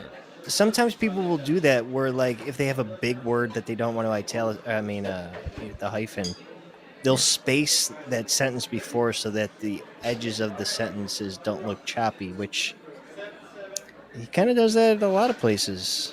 Yeah, he does that everywhere. So that's just the weird formatting of the book. Yeah, and the smart board, I did spend some time there. I was like, maybe I'm so out of the game, like 2018. Maybe they do have smart boards now. I mean, I'm familiar with whiteboards. I'm even familiar with chalkboards, but smart boards, is that like a big tablet on the screen, or they're projecting a tablet that they're touching? Probably. I don't know. We had the overhead projector. Yeah, maybe I'm out of the game. I was like, is this something Sean's making up, or is this one of his attribute? Yeah. He's aware. Yeah. Narrative. I didn't know that word in third grade because she underlines it. Yeah, that's when. Yeah, so she goes. She grabbed a thick pen. She circled the word narrative. The class was oddly attentive, and I wrote third grade. Yeah. No. Are we going to talk about story structure? Yeah. No. And God bless, I'll say this about myself. Anything time I have been involved in academia, it's involved mostly, the majority of the time, reading and writing. So I feel like in my bones, if I wrote the word narrative, I would have to spend 10 minutes explaining to a bored classroom with questions that kept circling themselves. What? Yeah. We get Georgie Brown, a big belly boy, his shirt decorated with lunch, thrust his hand up. He fat! I wrote right here, this is an advanced class. Just simply when Kathy goes to the class, use your 50-cent words and describe everything like I was there. And if you said 50-cent words to a third, they'd be like, what do you mean? And you're like, it's a saying. Yeah. And then they go, a saying, but and then you get it like, you're like trying to explain why it's 50 cents or. Yeah. This is Sean Oliver, 50-cent words. That's also it's Kathy. It's Kathy talk. Yeah, use your 50-cent words. It's Kathy. What's that actress from? She's like simultaneously elderly but also young her whole life. She was in the cheerleader movie. She was in. I thought she wasn't she. Russian Doll. In some Peacock show I was watching. I can't think of the name. I have no idea. Clueless. Who is she in Clueless? I know Clueless. She's like she's one of the Brittany gals. Murphy? Nope. Keep going. I mean, there's Brittany Murphy, there's Alicia Silverstone, and there's the one that's on Fox News now, the black one. No. I don't remember any other ones. It was. Hold on, I'm gonna pull it up. Stacey Dash. That's the one. Oh my gosh, she's not listed.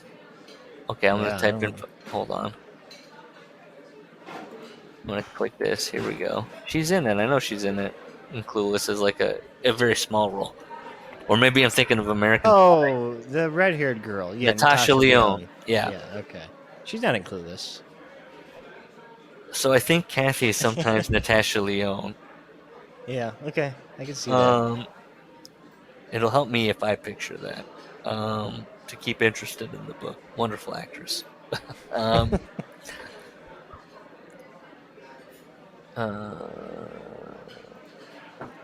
So the prompt is when I started school that year, I didn't expect that to happen. Yeah. Right? Mm-hmm. Okay. And that's another thing. We'll get to it. Sophie doesn't have a book. Yeah. So Kathy's got to find her fucking notebook. Yeah. And she gives her the blue book, which they kind of do this, the book that she hadn't seen before. Isn't there something like that? What about the It goes right here. Oh, When she right. lifted It the wasn't a bag, marble. It wasn't a yeah, marble book. It was plain blue. this Okay, was a I don't. plain pale blue. She was sure she hadn't seen it before, so Is it it's mystical? it's yeah. I don't know. It was there, and she hadn't seen it before. It's all the other books that all the other children got, and So this is weird. On the next page, when she gets the text from her husband, right? yep, I was and like, did I miss a fight? yep, same thing. I thought Yeah, the same okay. thing, and I had to go back, and I'm going, wait, what happened? Yeah. Mark says, "I'm sorry, it will never happen again. I swear. I was impatient and insensitive." And then she begins to type, also in italics, "I know. I'm sorry." No, she deleted. Why was she apologizing? "You went over the line." Delete, delete. Fuck you. Kathy was jolted when she saw Sophie sitting at her desk. "Are you rage texting your husband?" uh, oh, you didn't knock. Which I guess students have to knock on her desk. Yeah. Here's a Um, problem. He's gonna write the black characters speaking in their way. mhm, So he's gonna put things into dialect. mhm. Nobody texts like that, Uh, right? I'm sorry, it will never happen again. I swear. I was impatient and insensitive. Psychopaths text like that. Come on, Uh, it's much more formal. If you're texting your significant other, you're not writing in proper English. oh my god, Small nitpick, but I texted this same thing once. Oh man. I've definitely texted FUCK space Y, except the dash dash dash, and I finished it.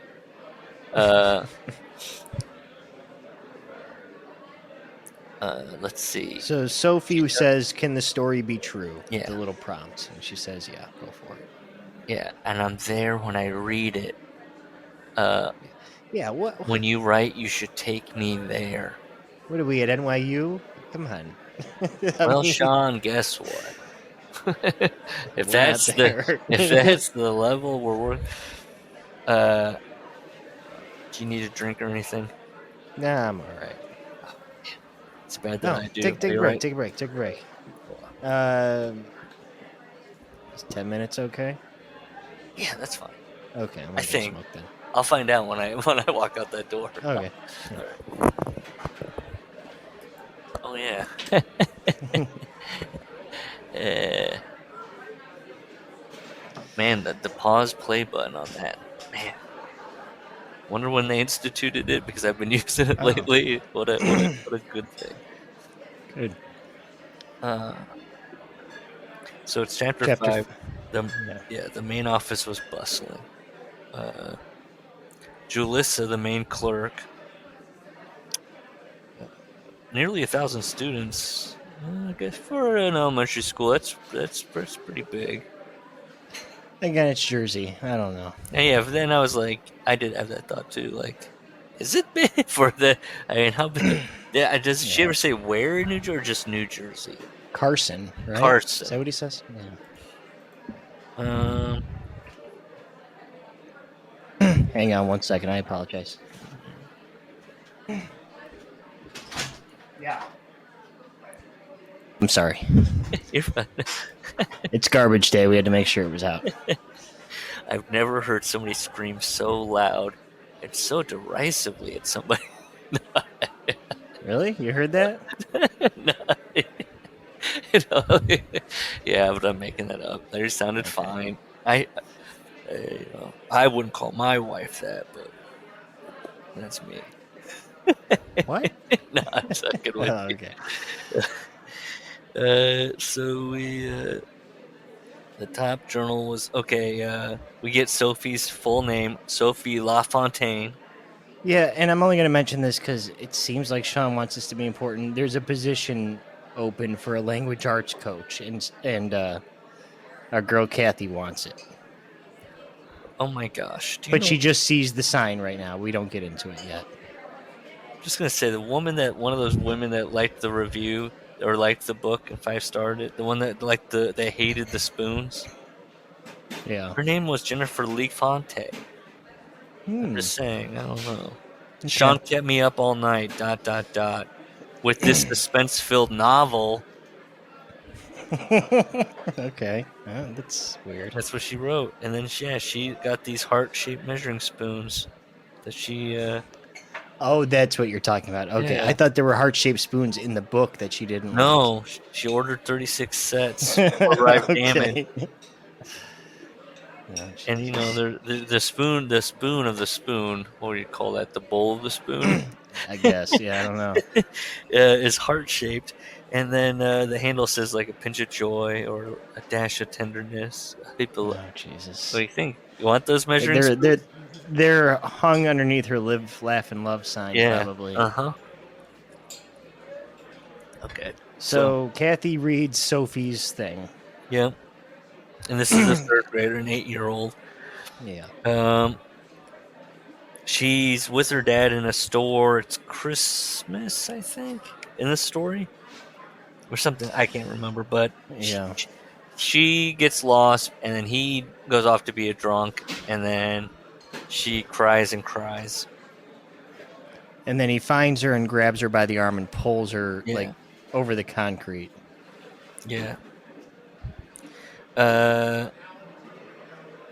he tries to write like a child, so be like on a stage through curtains, he'll like misspell things, and But again, it's like not full commitment. I don't know. they're eating their lunch.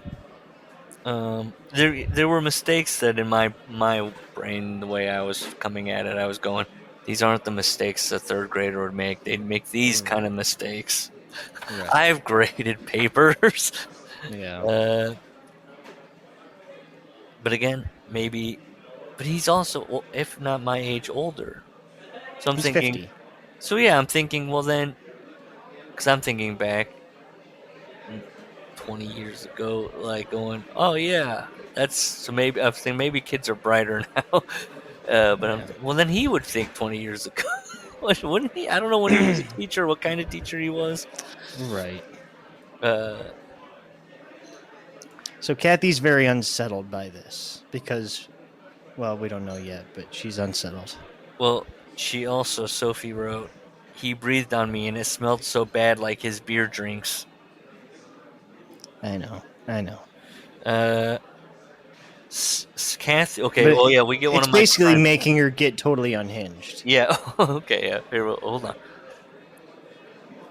Sean here commits. This is one of my pet peeves. It's a crime. I don't like it. We've talked about it. Kathy was surprised to see a tear fall into her lap.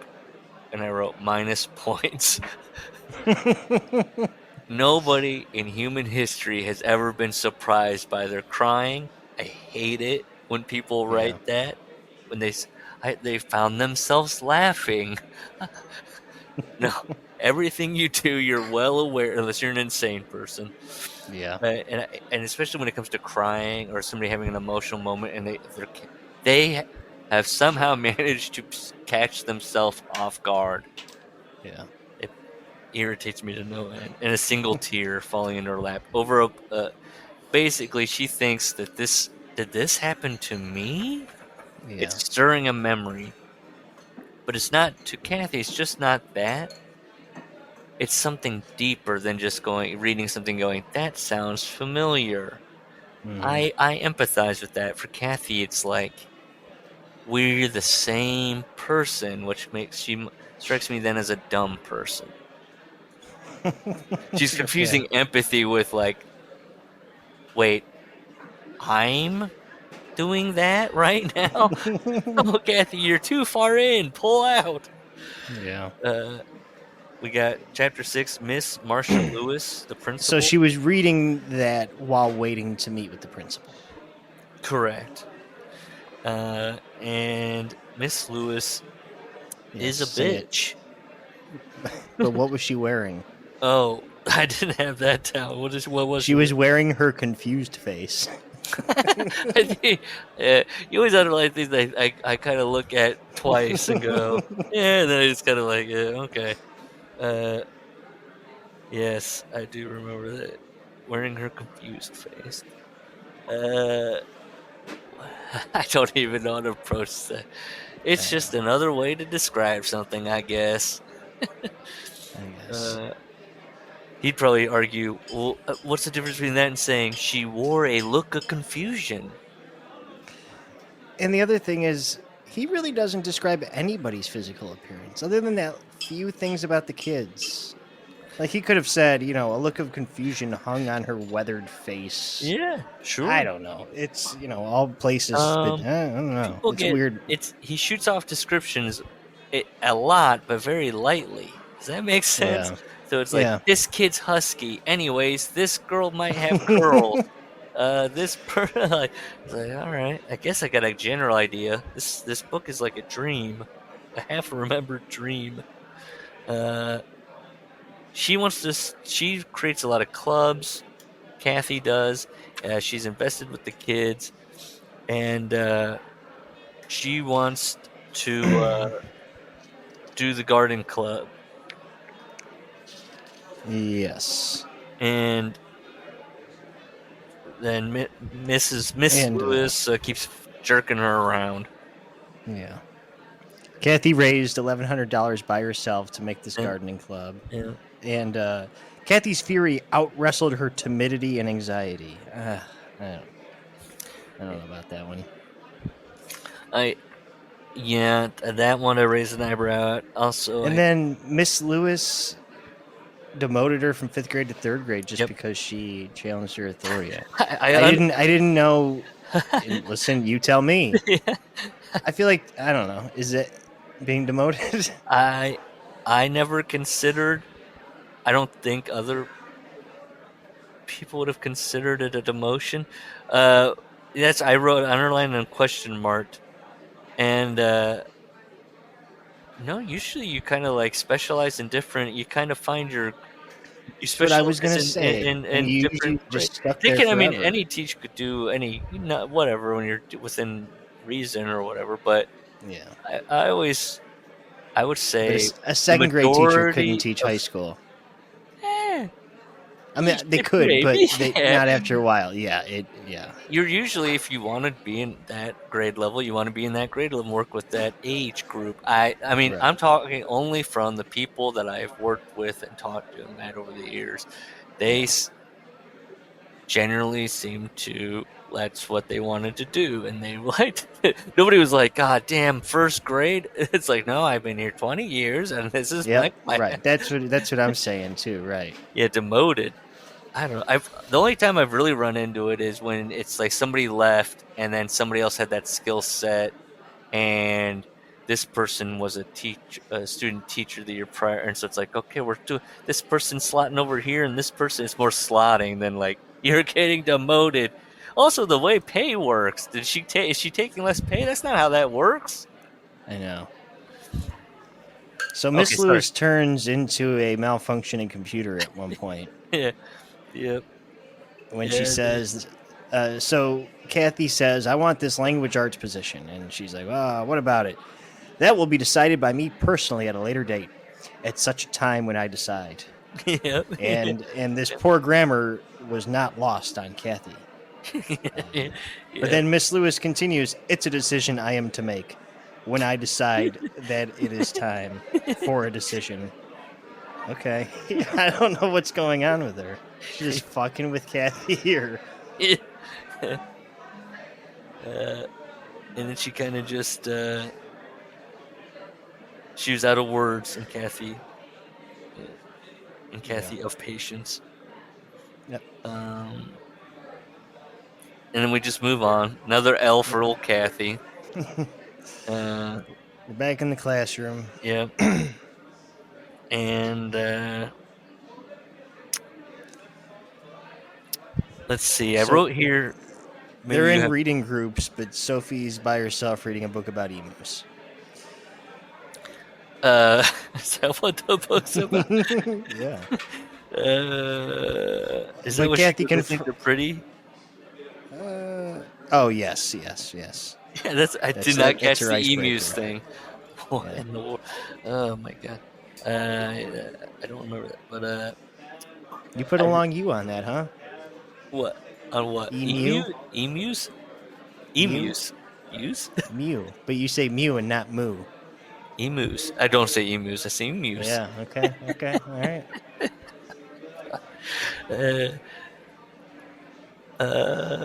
Is that a dumb guy No. thing? Actually, I think you're correct because I'm looking at the pronunciation. It's MJU. MJ So? what? MJU is Okay. the pronunciation, so imu. Uh, Okay. That's why you were in education. Man, well done. hey, look, I don't want to brag, but my wife asks me how to spell things all the time. Good. I'm that guy. Yeah. So Kathy confronts Sophie and says, "Was your story true?" And I like that you tries said to... confronts. Yeah, but she does. She has a conversation I would have never in a million years off of a little tiny short story from a child. Yeah. Particularly the one in the book. Did your daddy hit you? Where did she go? Was it true? Did your daddy get mad? Yeah. And she's like, Yeah, she goes, did he hit you? Yeah, I almost feel like you nowadays, and this is being written in nowadays because there's text messaging, you'd be calling in the psychologist before you ever even asked a kid that question, no? Yeah. I mean, it The seems social so worker. forward that she's like, he was mad that you got lost, wasn't he? It wasn't your fault, was it? And Kathy, not Sophie. Sophie's shutting down. She's like, Yeah. this woman is weird. Kathy, her hands are cold. She's breathing heavy. Her tongue felt numb. Panic is erupting inside of her. And it's about this time where it's like, this woman shouldn't be a teacher. Yeah, I wrote, you're heading into a non-functioning person. Like, we're not already there. That's what it's looking like. Well, then, thankfully, Michael Castro, full name of the child, left the computer group and came over to her. Are you okay? Yes. Yes, Michael. Can you grab my water bottle off my desk, please? She said through breaths. You know, we had a substitute teacher. It might have been third grade. And she was overmatched. And she was wearing, I can remember to this day, a forest green, like, dress. Yeah. And she had the biggest fucking pit stains. And I was just like, this woman's not doing well. And that's what I feel this woman's like. The only time I've ever felt bad in school for the educator was we had this older woman for I think she was English. Was she English?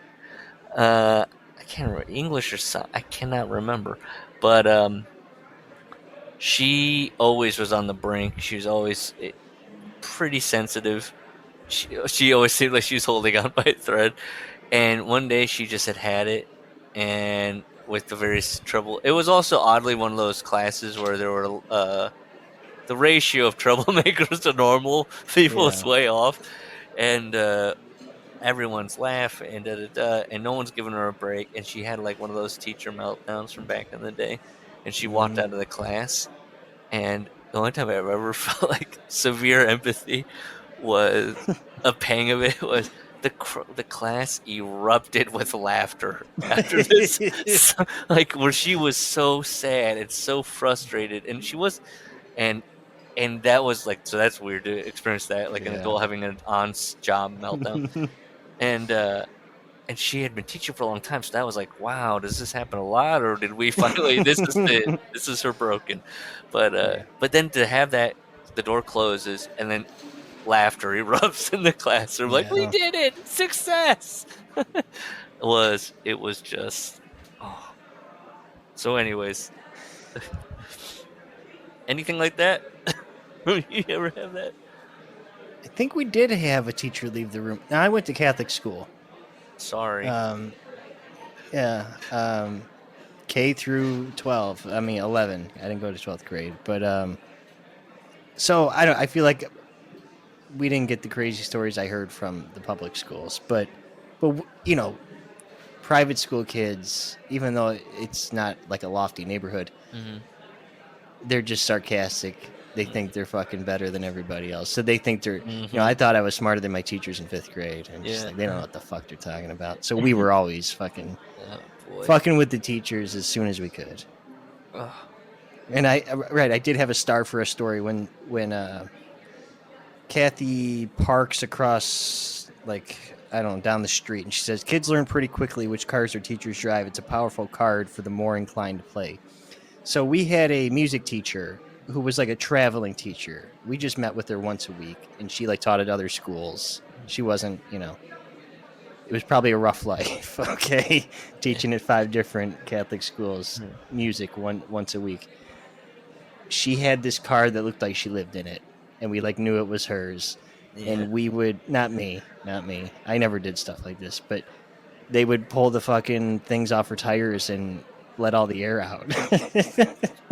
God. This poor woman. I think the only vehicle we ever were aware of. I think and we used to jump on the car too. The same teacher, and she was not a mean teacher. It's just that her car looked like such a mess that we thought we could fuck with it. Oh Lord. Maybe that's why it became a mess. Kids did it, and then she was like, "Well, fine. This is my garbage now." We only had. I think there was one art teacher that was kind of known as a creep, and which is saying something back in the day. What a rep to have back in the day. And then he had like a white van, and so it was kind of like, of course he does. Let's see. Yeah, she's having inner monologues, breathing her breaths. She's so fucked up over this journal entry. Yeah, she goes, "But Jesus, that damn journal entry. What the hell was that about?" I underlined something here, and her goal is to be a functional nut. I know, right? Yep. I don't know. Yeah, that's I don't know. That's goal scary. And she puts on this daily meditation thing that just fucks her up even worse. Yep. I'll get into that with her husband, Mark. It seems. But what did you have? I have something here, and I don't know else how you would write it, but I underlined it because as I read it, I was like, "There's got to be a better way," but then I could not think of one. Her mind was on the verge of war with itself. She pulled out her phone and connected it to a wire coming from the center console. She's in her car. And I kept reading that line over again and going, could you just maybe write, like, put it on a car charger? Yeah, that is very right. I don't know. It sounds like she's hot wiring it herself. Yeah, connected it to a wire coming from the center console. Just was so wordy. I don't know. I just was like, what? Let them rise off you like steam, the man in the phone said. So the image that flashes into her head is that she also has an alcoholic father.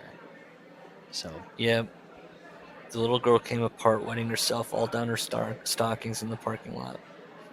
I think she's talking about herself, right? And yes. So she calls her mom. First day, can I come over? So this happens every year. Yeah, a regular thing. My God, good Lord, change your profession. Because she talks about, I part of the reason why I'm a teacher is so I have the control now, and I'm going, lady, you need to go to a therapist. This is bad. Chapter 8. Yeah. Oh, sorry. Do you have what I have underlined here? Well, MLK Boulevard in Carson, New Jersey at 3:05 p.m. Sure. Shit could go down at any time. Yeah. See, I don't like that. That's we're not in that tone. That's Kathy. She watches the Sopranos. She's got her 50-cent words. No, it's not. This is Sophie. Oh, no. Oh, this is Sophie. Okay. Yeah, so see. That's right. This is, this is why George R.R. puts the character name at the beginning of every chapter. So, it should say right here, 8, Sophie. Yeah. So her mantra is no looking at nothing, no talking to nobody. And she's basically walking through the ghetto home by herself. Too young to be doing this. So it's the narrator, though, because then Sophie, italics, is thinking. So the narrator that's my point. Okay, so the narrator is Sean Oliver. Yes. And he talks like that, sure. Shit should go to that. Or he says ethnic area. He's not, though. But he's not talking like that throughout the book. That's my problem. Is He that kind it's of not wander. consistent. He wanders into their Yeah. kind Like, of. oh, now we're casual. Now we're back into serious. I don't know. Well, Douglas was always quick with a greeting for Mom and Sophie. Whatever that is, I can't remember now. Some guy that runs a store. She knows stores that she could walk into if there's trouble. Yeah. Mr. Pope hobbled out onto his porch with a tuna fish can. That's where I wrote 16. I think at that point I went back and was like, I think we're at 16 characters with names. Okay. Well, before that, Sophie's skill. So she's locked out of her house. So she's got fucked up parents. Ugh, she muttered. She uttered under her breath. Did kids say ugh? I don't know, but I do know that when I was in the 3rd grade, there was a kid named Paul, and everyone made fun of him because he was the kid that had a key with this tied to a yarn around his neck, and he had to wear that every day to be like, you let yourself in, because he lived like down nearby. Okay. And but then people were like, he wears a key. It just was odd. Yeah, that'll get you bullied where I come from. So she's sitting on her stoop and she's watching the corner boy slinging rock. Yep. Yep. And Larry the Can Man comes up. The Can Man. We're in a Spike Lee movie, you know. We got now the crazy guys coming down the street. You know, it's a colorful neighborhood. A lot of characters. I did write Sean's teacher, Larry. Yeah. He's sucking his gums, pushing his shopping cart. And of course, you know, they don't say everybody thinks he's crazy, but he's presented as a crazy can man. And what was Stephen King's thing? Was it the trash can man? Oh, I don't know that.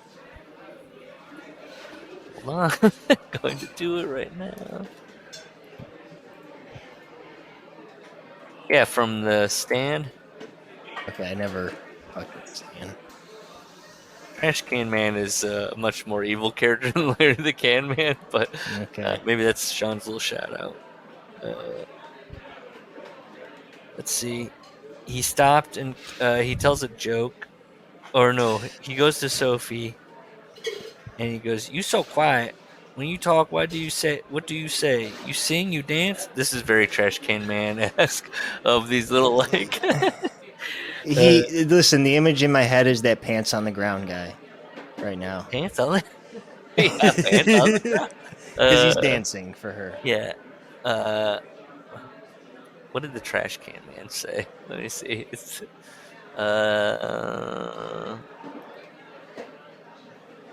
He stopped and cackled, stomping and smacking his thighs. So he's doing a whole rhythm. Yeah, I wrote he's turning into an old prospector. He's, you know, he's smiling. He's showing off his old sloppy, old school breaking. Yeah, he's breaking. Come on, Wait, Run DMC in 1985. Like, I don't know. But he says next time you're gonna talk to me. He wins her over. He makes her laugh. Yeah. Go ahead and find the trash can man. I'm trying. I was trying to. He's always just like, oh my god, what does he say? I clicked on. I made the mistake of clicking on a Trash Can Man wiki, and it probably was. I don't care about that. So a football hits the shopping cart and knocks all the cans out. Yeah. You knocked my cans all over, man. Yeah. Here we go. My bad, dog.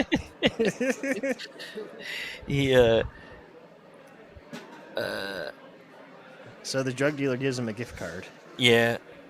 And then he gives and here, princess, give this to your mom. Tell her it's from E. Easy E is in this? He's like Marlo from The Wire when he buys the kids back to school clothes. And then Sophie picks the fucking lock on her house with the gift card. Come on. Yep. Trash Can Man's favorite phrases include bumpity bumpity bump and my life. He does say this a lot because he serves the Dark Lord. My life for you. My life for you. Okay. Fun stuff. Read this. Yeah, The Stand's all right. Do you not like Stephen King? You're not a Stephen King guy? Only thing I ever read was The Dark Half. Hmm. And I like The Dead Zone, the movie at least. Yeah. I don't know. Do you like history at all? Would you ever consider reading the one that was it? JFK book? Yeah, it's JFK. It's a big Well- one. Maybe unnecessarily so, but it's good. It's good. Yeah. It could probably get shorn down a little bit. Wait, So is that like a retelling of the Kennedy assassination? it's about a guy who finds a portal, basically a time portal, in a diner that takes him back to, I don't remember. It's months before. Basically, he has time to. He decides he wants to stop JFK's assassination. But then there's all these rules he finds out about the portal and how time passing and ripple effects and all that. So the book isn't just him back in the past. He goes back many times. And I think it is also one of those things where the time jumps forward. So he has less and less time to, but he's got the previous information. No. Yeah. It's interesting. It's good. So Kathy's at Mom's house. Yep, and I wrote from Helen's point of view because it's kind of he's writing how he wrote with Kathy and Sophie as Helen. Maybe you should start with the pot. Yeah. Come on. Kathy says, "My God, imagine me on drugs." You are on drugs. Yeah, you are on drugs. I just wrote, "Do it. Get on pot. Do anything. Fix this." I think that might be the answer. How about yes. that? Yeah.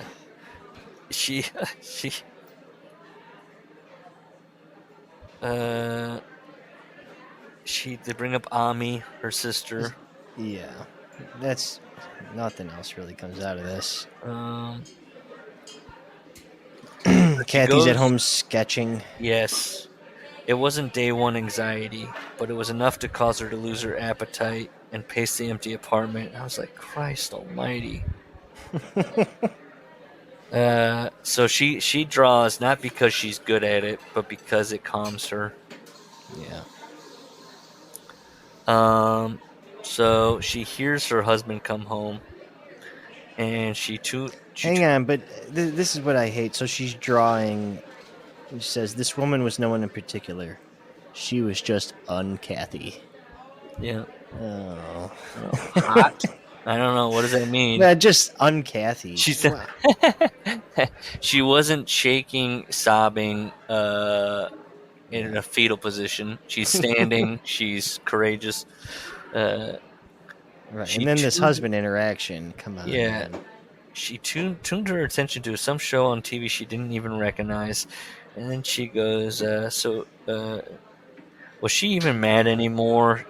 She didn't think so. She was annoyed. He was annoying. He'd want to talk about their fight. Kathy wanted to talk about nothing. She wanted to lie on the couch with nothing to do, with nothing in particular playing on the TV in front of her and sketch the perfect contours of some no one. I was like, she's just depressed. This is depression. So Mark he's in the kitchen. He goes, I texted you. Got nothing back. Guess that means you don't have anything to say about my apology. And Kathy says, I saw them.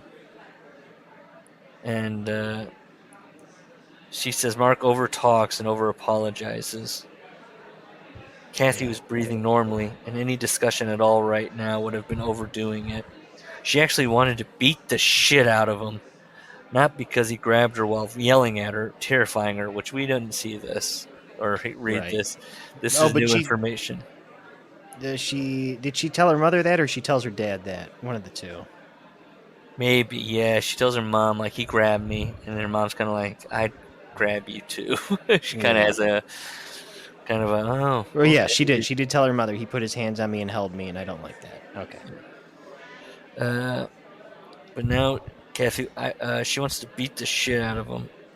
Not because he grabbed her while yelling at her, terrifying her. That had subsided. Besides, at the time, she was manic. She was out of control. She would have grabbed herself and shouted to shut the hell up, too. And I was like, I'm with Mark. Well, I'm not with Mark because why would you even be around for this? Get the fuck out of there. I think I read that later. Yeah. He was just too damn much. He often said what should be said. Problem was, the reason he was saying it was just because it should be said. What? I know we get so far into this fight and the psychology, Yes. and it just spirals in on itself.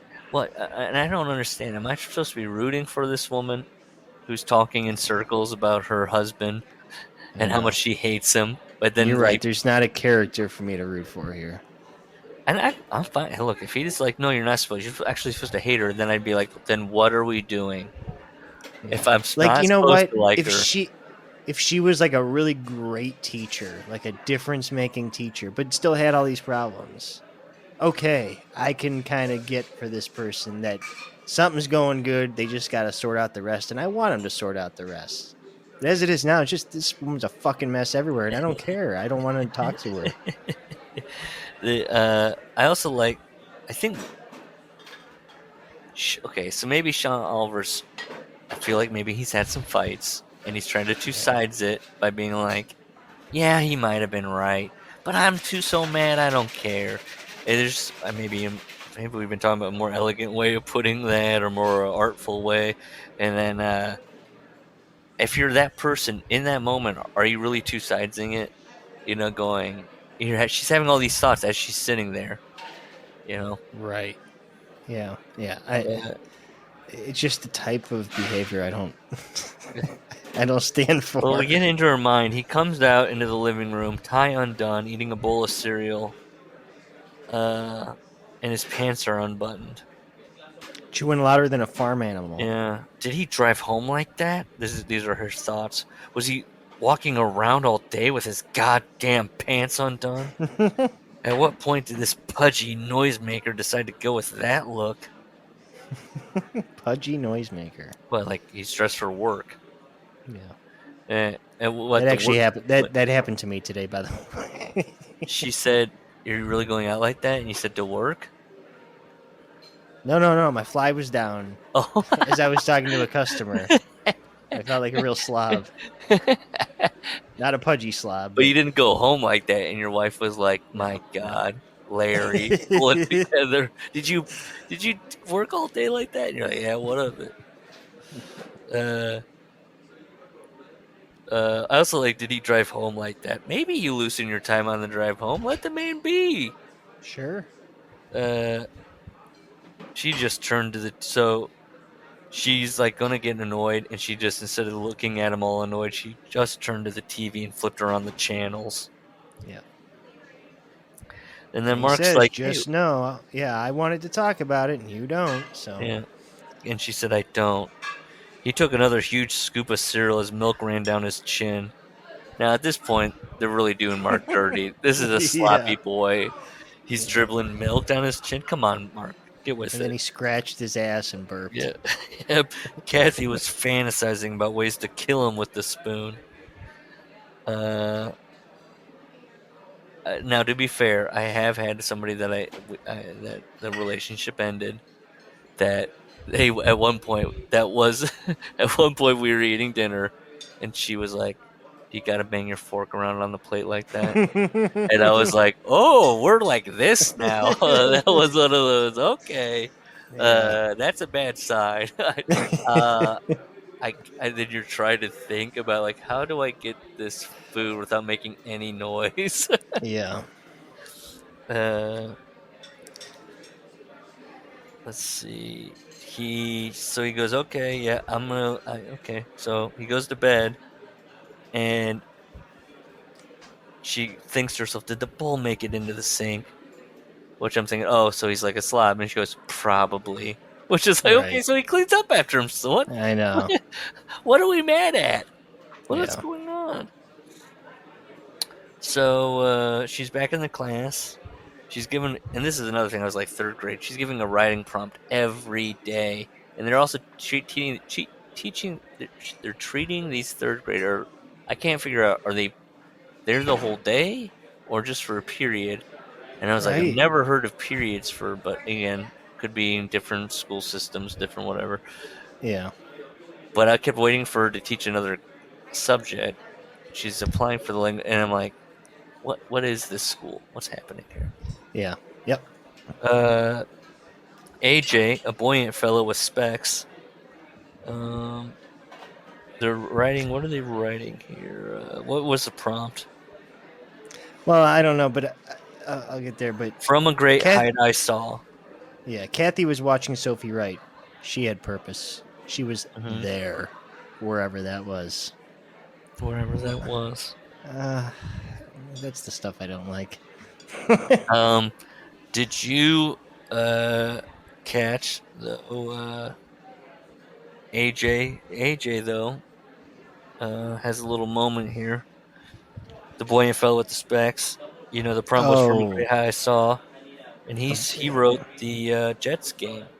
He wrote about the Jets game, And then she tears him down. Kathy says, "Did you mean you were flying in a jet?" And AJ goes, "No, I went to the game with my father on Sunday." She go, "Did you fly there?" And the class is chuckling. No, my dad is cheap and the seats sucked. More laughter. Don't say sucked. Big laugh in the theater, right? As the third grader becomes Don Rickles. So she reads Sophie's thing about if I felt that if I could fly, I could be happy again. And it's just this crap, which is another pet peeve of mine when people writing. The writing is always worse. Like they're like, oh shoot, this person's a writer. They need to. I don't know. Should I put some of his writing in? Have you ever noticed that writing and write like? Am I wrong? I'm trying to think of an example. Well, but why do you think it sucks? Like when people are novelists and they read the writing, or like in books, they're like, "Here's some of my writing." It's never any good. But what do you mean? Here's some of my writing. Like somebody hands somebody a poem, or they'll go As a character in a book. Yes. Yeah. Yes. Okay. That's what. Yeah. So we're kind of meta here. Yes. Yeah. So when in I the know book, because when there's a writer, because it's so hard to change your voice. You never really do it. And I think also as a reader, you're going, "Wait a minute, I'm in." This is the Inception. I'm reading within reading. Yeah. Yep. That breaks something there. So she's reading this thing that a eight-year-old wrote, and she goes, "At its core, it was chilling. It was mature for something so childish." And it's like, and you're reading, and you're going, "No, it's not. It's fine." Kathy turned around, headed to the door, walked them out to the lunchroom. Oh yeah, so now Kathy has a queasiness that didn't subside for the rest of the day. And I just wrote, I don't like Kathy. She reads one little thing and she's like nauseous for the rest of the day. It's just too much. There's not enough meat. There's not enough meat in here. This is page 48, and we're 11 chapters in, and it's like, what is there? This is just a woman that's like, I don't know this girl. I don't know. I mean, I don't really know. There's not enough time. This is a speed run of a book. Yeah. I know. Jean's lawn was immaculate. There was such an evenness of color which couldn't be easy to do. See, that should tell you, I think, that we're not in Kathy's voice, because I was kind of put off. I'm like, who the fuck is Jean now? And I must have missed Father. Yeah, I don't think. Or maybe I just didn't think she was talking about the same guy. But, I was confused too, and then you look back and you go, did they say it was Jean? I don't know, but she also likes to introduce people just like, boom, this is them. Yeah. He. I'm getting Sean and Kathy confused. Yeah. So does Kathy think that that's not easy to do, to keep your grass evenly green, or does Sean not think that's easy to do? I wrote the trick to it, and I'm not going to go. I mean, there's a simple trick to it. I mean, you can get more insane about it if you want, but having also in my life worked in lawn care. Mm-hmm. It's water. Yeah. Well, You want a yeah. green grass. And a weed Water. and feed too, but Yeah, you gotta also, you want to see, you want to do some different things with it. But the key to green, even green, I suppose I should say, not patchy, yes. water. Yes. The cut was level, and the green popped like a TV show lawn. And I wrote, you need to go into your screen settings. you need to you need to change from vibrant, right?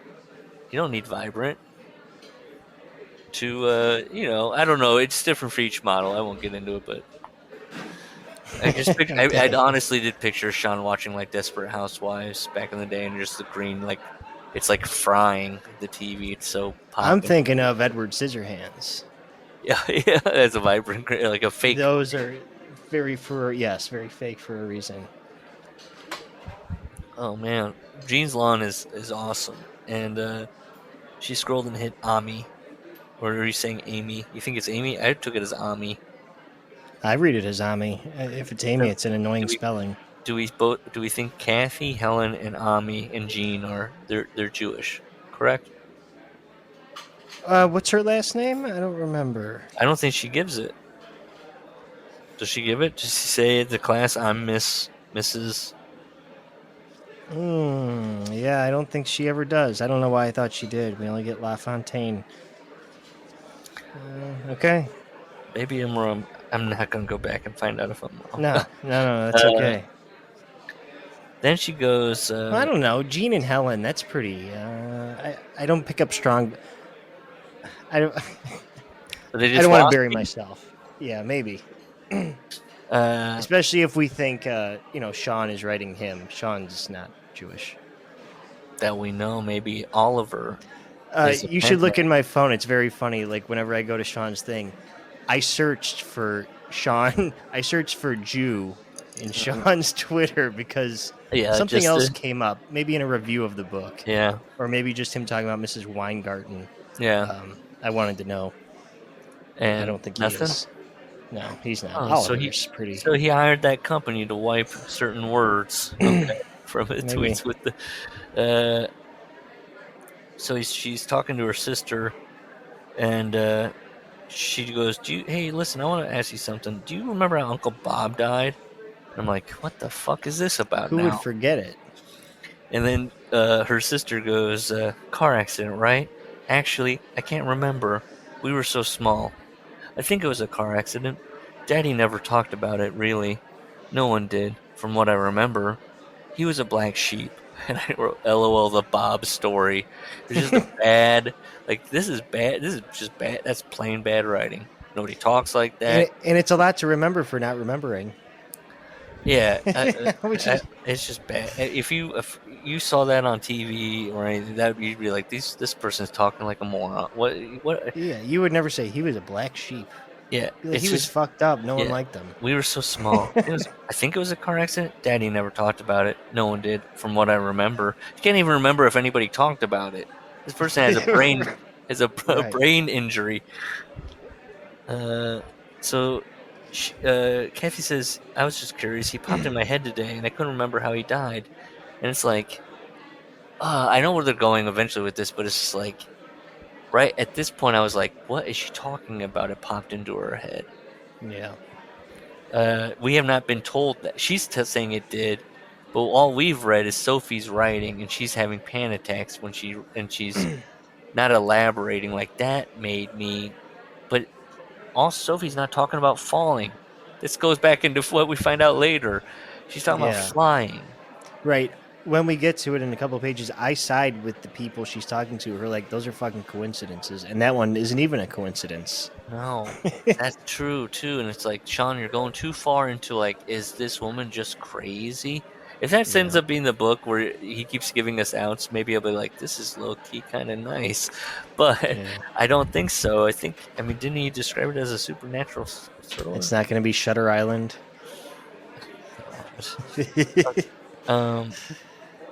There's a thing here on page 50 where it says she's talking to her dad. He shows up, Gene, and he goes, could use a nurse. Actually, this arm, he pulled it off, and then it just moves on to the next line. And I went, oh shit! This my initial knee jerk was he pulled it off. And oh shit! This guy's got one arm. He's got a prosthetic. And then she went off Kathy's shoulders and flexed his fingers. I went, oh man! I thought he pulled off his own arm. Let's see. He has stenosis, which I wrote. Gene is take your pick of any wrestler that Sean's interviewed and learned about stenosis. Sure. Yeah. Let's see. I don't have anything until just like she's here for comfort, but she finds none, which is like this is every relationship you have. She brings it up to her dad. How did your brother die? He's like, oh, a car crash. But then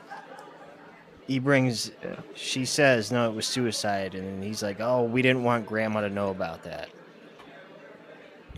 I'll say this. Gene was, I was hitting with Gene. Well, I have some thoughts. When he goes, oh, look, other people don't see it. They go, oh, look, funny Gene, happy Gene. No, I'm miserable because he's sober. Yeah. Yeah, no, right. There's some weird stuff in there. Sorry, Gene sighed and looked away. Oh, sorry, Dad. It was just the worst day of my life. He says, mine too. It's one of the things I thought about for the last 15 years, staying sober. It depresses the shit out of me. And then... Okay, and then she says, Dad, if you're so sorry, why don't you talk about it with me? Why don't you ever talk about the things that put you out here away from us? What is that? Yeah. Just in the suburbs? I don't know. And it's like, well, he's probably divorced. Right. What is that? Yeah, this is weird. It's, again, this thing where she's talking about finding no comfort, but she's going there for comfort. She's lighting him up. She's not giving him any points for being sober, but she knows. But then she waffles and goes, I know I should be nicer to him. Which, again, if you have a character that keeps going after every interaction, like, I'm not handling this well, and they're acknowledging their shitty behavior, it's like, yeah, I'm not getting behind you. You know you're... It's not a character that's going, oh, this guy's a dickhead, but he doesn't know he's a dickhead, and maybe he'll learn not to be a dickhead. This person's just shitty. Yeah, and so he says... I use those memories to keep on the straight and narrow, but I want them gone. He is a dry drunk. He is not in recovery. Oh, okay. Because that's the wrong thinking. Do you think Sean is a dry drunk? No. So that's what he thinks that he'd be like, well, that's how that would work, and then it's wrong. Well, that's like an old school way of like, oh, Dad used to drink whiskey, but he gave it up cold turkey one day. But they're still miserable fucking people. Yeah, they don't drink anymore, but they're miserable. That's a dry drunk. Well, yeah, they want that. So what did you think about the John Moxley interview where he was like, yeah, it's a miserable thing, but... Yeah, I mean, 1 through 3 years is miserable. you think what do you think will happen in your Listen, I mean, you got like 5% chance to not is that what they tell you? It's probably lower than that. I mean, they would tell us in rehab 1 of you out of 30 is going to stay sober, and the number was 2. Oh, okay. So they weren't far off. Actually, the number would be 1 now if you consider me. So yeah, it's 1. I consider what you have. You're good. I'm not sober. Oh, okay. Because it blankets everything. Oh yeah. Okay. Any mind? Well, somehow not caffeine, or nicotine. I know those are. Yeah. Yeah, but I mean, I'm with you. I think maybe, but then you're asking people to not drink a pop, a soda. Yeah. Right. Huh. So, anyways. Nothing. Nothing was said on that last page, right? Well, she goes. There was no. Okay. So he asked killed her, himself. like, Gene goes, "Hey, when are you gonna like give me a break? Like, you're an adult. You're 30 something, as the back of the book says. Yeah. You know." And Kathy goes, there was no answer for that one. She didn't attempt one. She still went there to see him for comfort from him. That has to count, but she knew she found herself falling apart more often than staying together, and that was a direct result of his time in her childhood home. And I was like, so there's just no winning. She's clinging on to the past and all these passages. She's just forever stuck. She acknowledges in the book, I don't want to get better. I don't want to move past these things. Just horrible. Listen, that's Horrible. not a bad. That's I can empathize with that. Yeah, no. Look, I get it. Yeah, I've seen it with people. yeah, I don't know if I want to read a book where this person's like, this is That's the true. beginning here. that's true. Where I'm just like, every character interaction, she's just like, ugh. She is the Kathy comic strip. Ugh. So yeah, Bob, she gets it out of Dad that Bob killed himself. Yeah. And then she kind of gets mad when he's like, I don't want to talk about it. It's like, you did that to Mark. It's true. Kathy dreaded some. Let's see. She's back at. Oh, she's sitting at the dining room table across from Mark. Do you blame me for not being able to conceive? Yeah, out of nowhere, Mark drops that. He's like, so we're not talking, all right? Yeah, he goes, anytime I try to get past it, you go into this invisible shell and it's over. No talking to you. You know what I think I'm the like, problem yeah, is? he's right. Yeah. The problem is, sometimes it's cool to do something in a very real voice. Like, this is how people talk. Yeah. But, you wouldn't want to watch a movie of just someone doing their day-to-day things. That'd be fucking boring. And so you don't end up doing that. Usually you write in a... Yeah. You try to put hearing a little salt two and married... pepper. hearing two married people just fight, and he's putting in every minutia of... That's what's so disinteresting. It's like, I'm just getting tired reading this. I don't want to... Yeah, I know. No, this was a tough get through where I was like, they're so short, but still by the time I was just like, I'm tired. This is not for me. I mean, it's that they're having this fight, but she's also like, in the writing. It's not an entertaining fight. That's what I'm saying. It's not also, Jack Nicholson and Colonel Knowledge. No.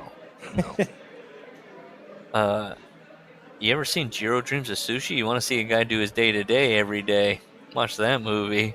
I love watching that guy work.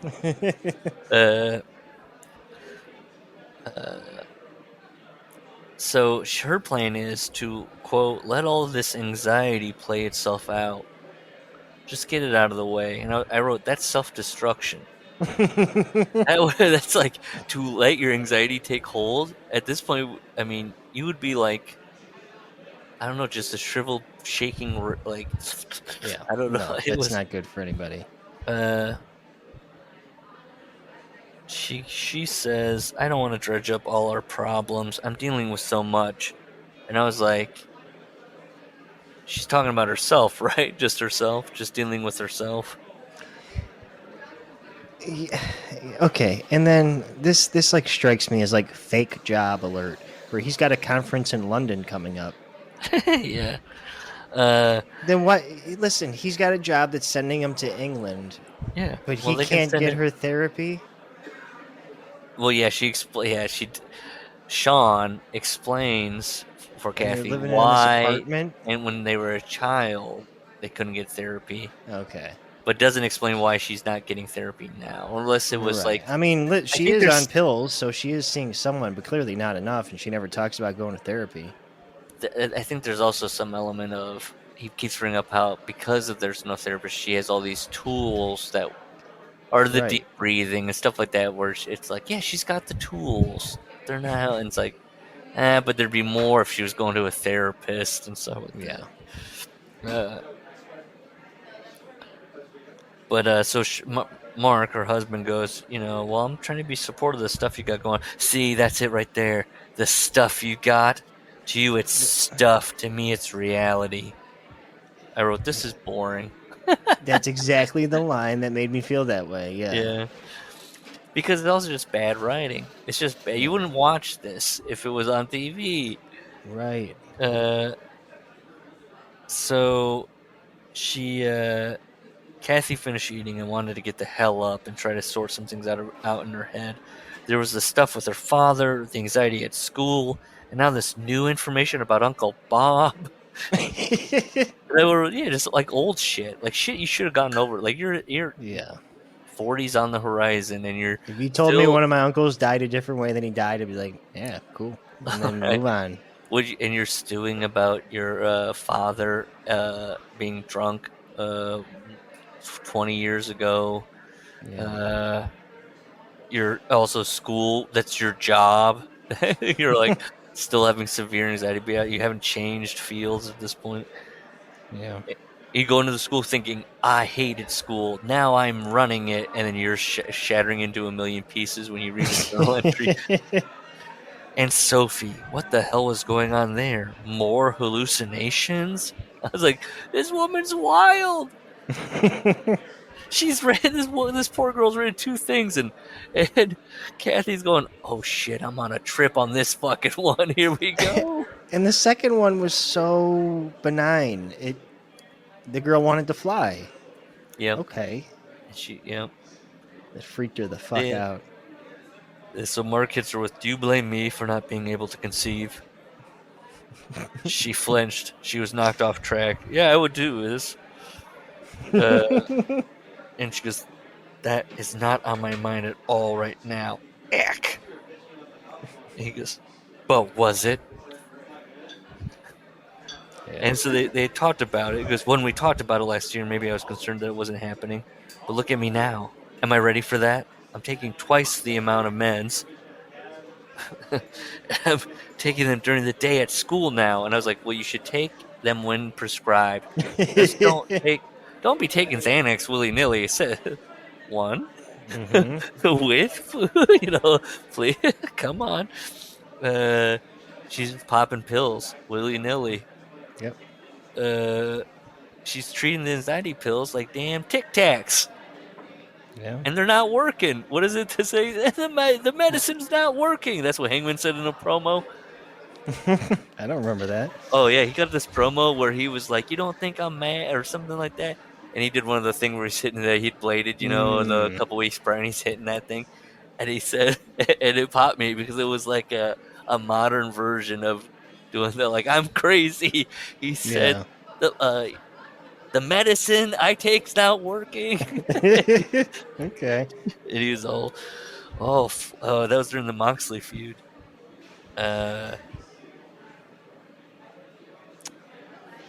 So Mark says, basically, yeah, I'll leave work. Like, if he's like, you're stressing at school? Like, this is all new information to him, which is fair because the school year started a day ago. Yes. And so she kind of talks, and he goes, hey, look, we'll send an analyst. So Mark's an analyst. We'll send an analyst in my place. I don't think I should leave you right now. Good guy, Mark, I wrote. And then she's like, don't. And then he's like, look, let me clean up the dinner.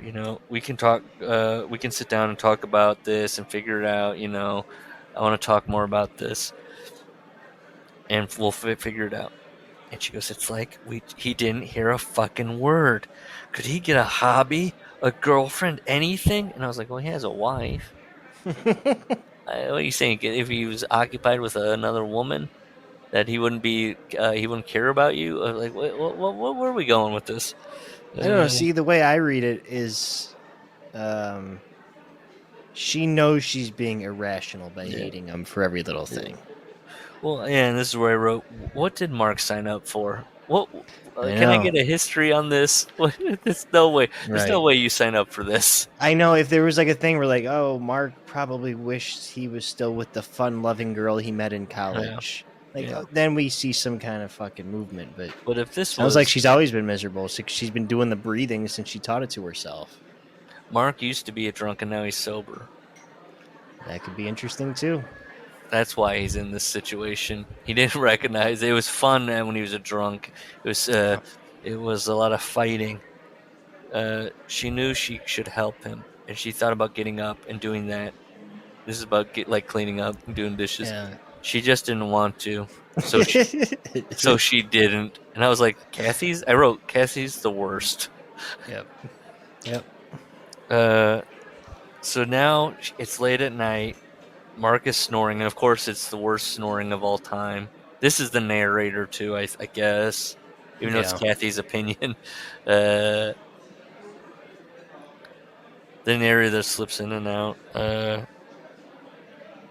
The prompt now, so this is the third day, the best form of exercise. Yeah, I was like, that's kind of on the brink there of asking third graders a lot to write about that. Yeah. And not just get something like, I rode a bike. The end. So she's got the TV blaring to quote an unhealthy degree. And she goes, oh, you know what? I need a smoke. I'm a secret smoker. Mark hates it when I smoke. But guess what? I hate snoring. And I'm like, that's not a 1-to-1. I'm going to smoke cigarette. She's talking about smoking inside the apartment. That's true. And his snoring is so loud that she's comfortable. If I was like, honey, I snore, I'm sorry, we could get something or do something. But then, like, I wake up and the house is filled with cigarette smoke. I'm going to be annoyed and be like, you know, the nasal strip version of this is going outside. Like, you're being very angry with me right now. Yeah. Screw it. She does it. And she does she's using the gas flame of the... and using the overhead exhaust fan. Yeah. You can see her in a robe. She's waving it. This is a weathered woman in that regard. She was angry with Gene again, her dad. That's what I don't get. Why doesn't she say the narrator say her dad? Why Gene? It's so formal. Yeah, I don't know.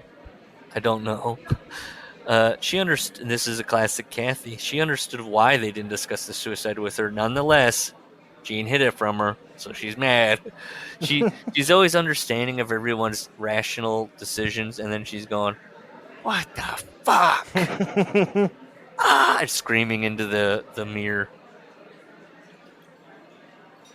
Okay, so I don't have anything here until she remembers a story about as a child, Gene helping her with a baby bird, and she holds on to that to prove that her dad's a good guy. And it's like her dad's apparently been a good guy for 15 years or more. Yeah. Hey, so then Sophie. Sometimes you damage relationships so much it never is the same. Okay. Yes. You don't agree with that? I do. Read one more time. Read it again. I'm not reading it. I'm saying I'm putting you on blast. Sometimes you can do permanent damage to a relationship, even if he's been a good guy for 15 years. Honestly, I thought that I thought he had written that as a Kathy thought. Oh boy, so That's what I thought. My thoughts are as bad as Kathy's. No, I didn't say that. But I was of that when she's going back and forth about when she's like, oh yes. How did she put it? Kathy forgot sensitivity even existed in the soul of that man. And then I put in your sense at the end. Sometimes people can... That would be her going back and understanding. Right. But even then... can they do damage? I am of the thing, though, of time heals all wounds. And I am, at least personally, a person that after a certain amount of time, I think... Fuck it. It was, it's good for you to do that. The person didn't meet, Sure. What are you gonna do?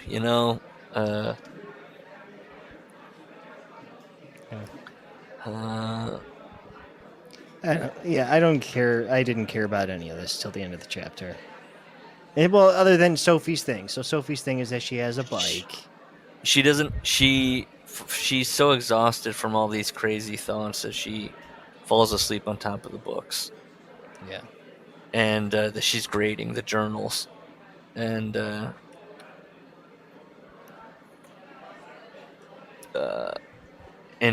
Sophie had written about a bicycle. Riding a bike, that's her form of exercise. And it leaves on and on Sophie's journal, she fell asleep on what she hadn't finished reading. Right. Okay. Because it's right. On to chapter 13. Yeah. She's driving into work. A few days into the new school year, and I was like, it feels like so much longer than 3 days, but you were on day 4. She's driving. All of a sudden, she's feeling very positive. She's going to get that language arts job. She's going to go through with the assistant principal Fischler instead of Lewis. She's going to work with the kids and this and that, and she's focusing on the road. To be clear, she's driving correctly, and then a goal. He calls them goals. There were goals. Crashes into her windshield, and she is swerving on the road. Swerve when I drive. Oh, swerve when I drive. That's why you're a smarter person than me. And then she crashes into. I don't know about that. No, because all she says, it's just half paying attention too, where it just says a white apparition jumped into her line. I'm thinking it's a ghost already. But you're right, she was talking about the gulls, so I'm just not smart enough to pick I up think on I that. probably, I probably went back and went, just to be clear, it's a bird. Yeah. Well, the gulls moved east. And then I went, what did she call? And then I went, oh, that's Sean being a little riderly, white apparition. And they were flying low just above the water. And so she's crying. Oh, obviously, bloody mass of feathers. Okay, I'm an idiot. Yeah. She's in the car. She's once again, this is the second, I believe, time. She's crying uncontrollably, sobbing in her car. A guy with a ball cap stood there, and he's knocking on her window. Miss, you okay? I don't know. Okay, just stay there. Don't move around. You might be hurt. I'm going to get my phone and call the cops. He headed back to his tractor trailer that he pulled up behind her. She knew she's physically okay, but she was shaken up a great deal. The trucker returned. Okay, they're coming. Why don't you get back in there and sit down? She's kind of gotten out of the car. Mm-hmm.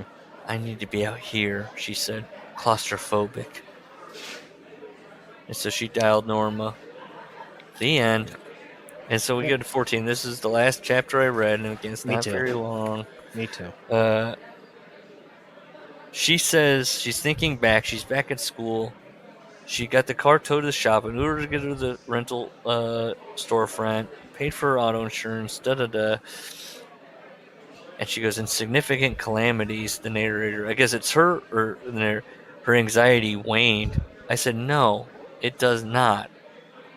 She was sobbing in that car. In calamity. Yeah. She was in a strange and scary one at that. Performing these tasks designed to quell the disorder of a car accident were actually calming. They were a focused call to action. And I was like, that's what she hates Mark for.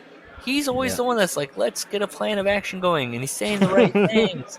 And he's saying it because they need to be said, quote unquote. And then she's like, that fucking asshole. And then when she's in some kind of severe car accident, she's going, well, you know what will really help right now? A plan of action, some reason. That calms me down. Does it, Kathy? Does it? So she gets into the room. They applaud. The class applauds. I was like, well, they're third graders. Yeah. She goes back to the journal. Yeah, she goes back to the journal. She keeps. This is funny because she starts finishing it. I'm gonna read it because it's so. The teacher, there's a substitute teacher there, but there's also the children. But she's like, oh, okay, I got to finish yours for whatever reason. She gets in and instead of settling in, she goes, oh, I got to read this. I got to finish reading this from last night in Sophie's journal. And she goes, so Sophie goes, I had some great times on that bike, and I got a lot of exercise. One day in the summer, I was riding on my block. I loved how the wind would blow my hair when I went really fast. It cooled me off, and I didn't think about anything when I was going fast. No one could could catch me. I was free. Mrs. A? Said a small voice below Kathy.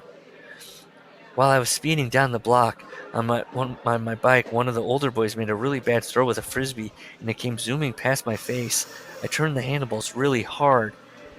Mrs. A? Kathy raised a finger, asking for just a moment. I put a finger up. Hurry! The tire of my bike hit the curb and I flipped over. My bike crashed into a pole and chain broke. The paint was scratched and I cried. I was sad that I fell and my arm was scraped, but I was more sad that my special time on my bike was over. I never rode it again, and that was my choice. When I looked at that bike, it wasn't pretty anymore. It made me scared and sad, and that's not what a bike is supposed to do. My mom ended up throwing it out, and that was okay. I could find new ways to exercise, but for a whole summer, that was the best. Kathy dropped the journal on the desk. She remained standing, unable to move. The back of her neck went cold, and that crept up around her head. And then the book thudded on the desk. And then for the second time, a child has to check on the teacher. Yeah. Mrs. A, are you okay? The generic student at the desk asked. And she's like, can you actually hang here for a second? I need the bathroom. And so she runs off.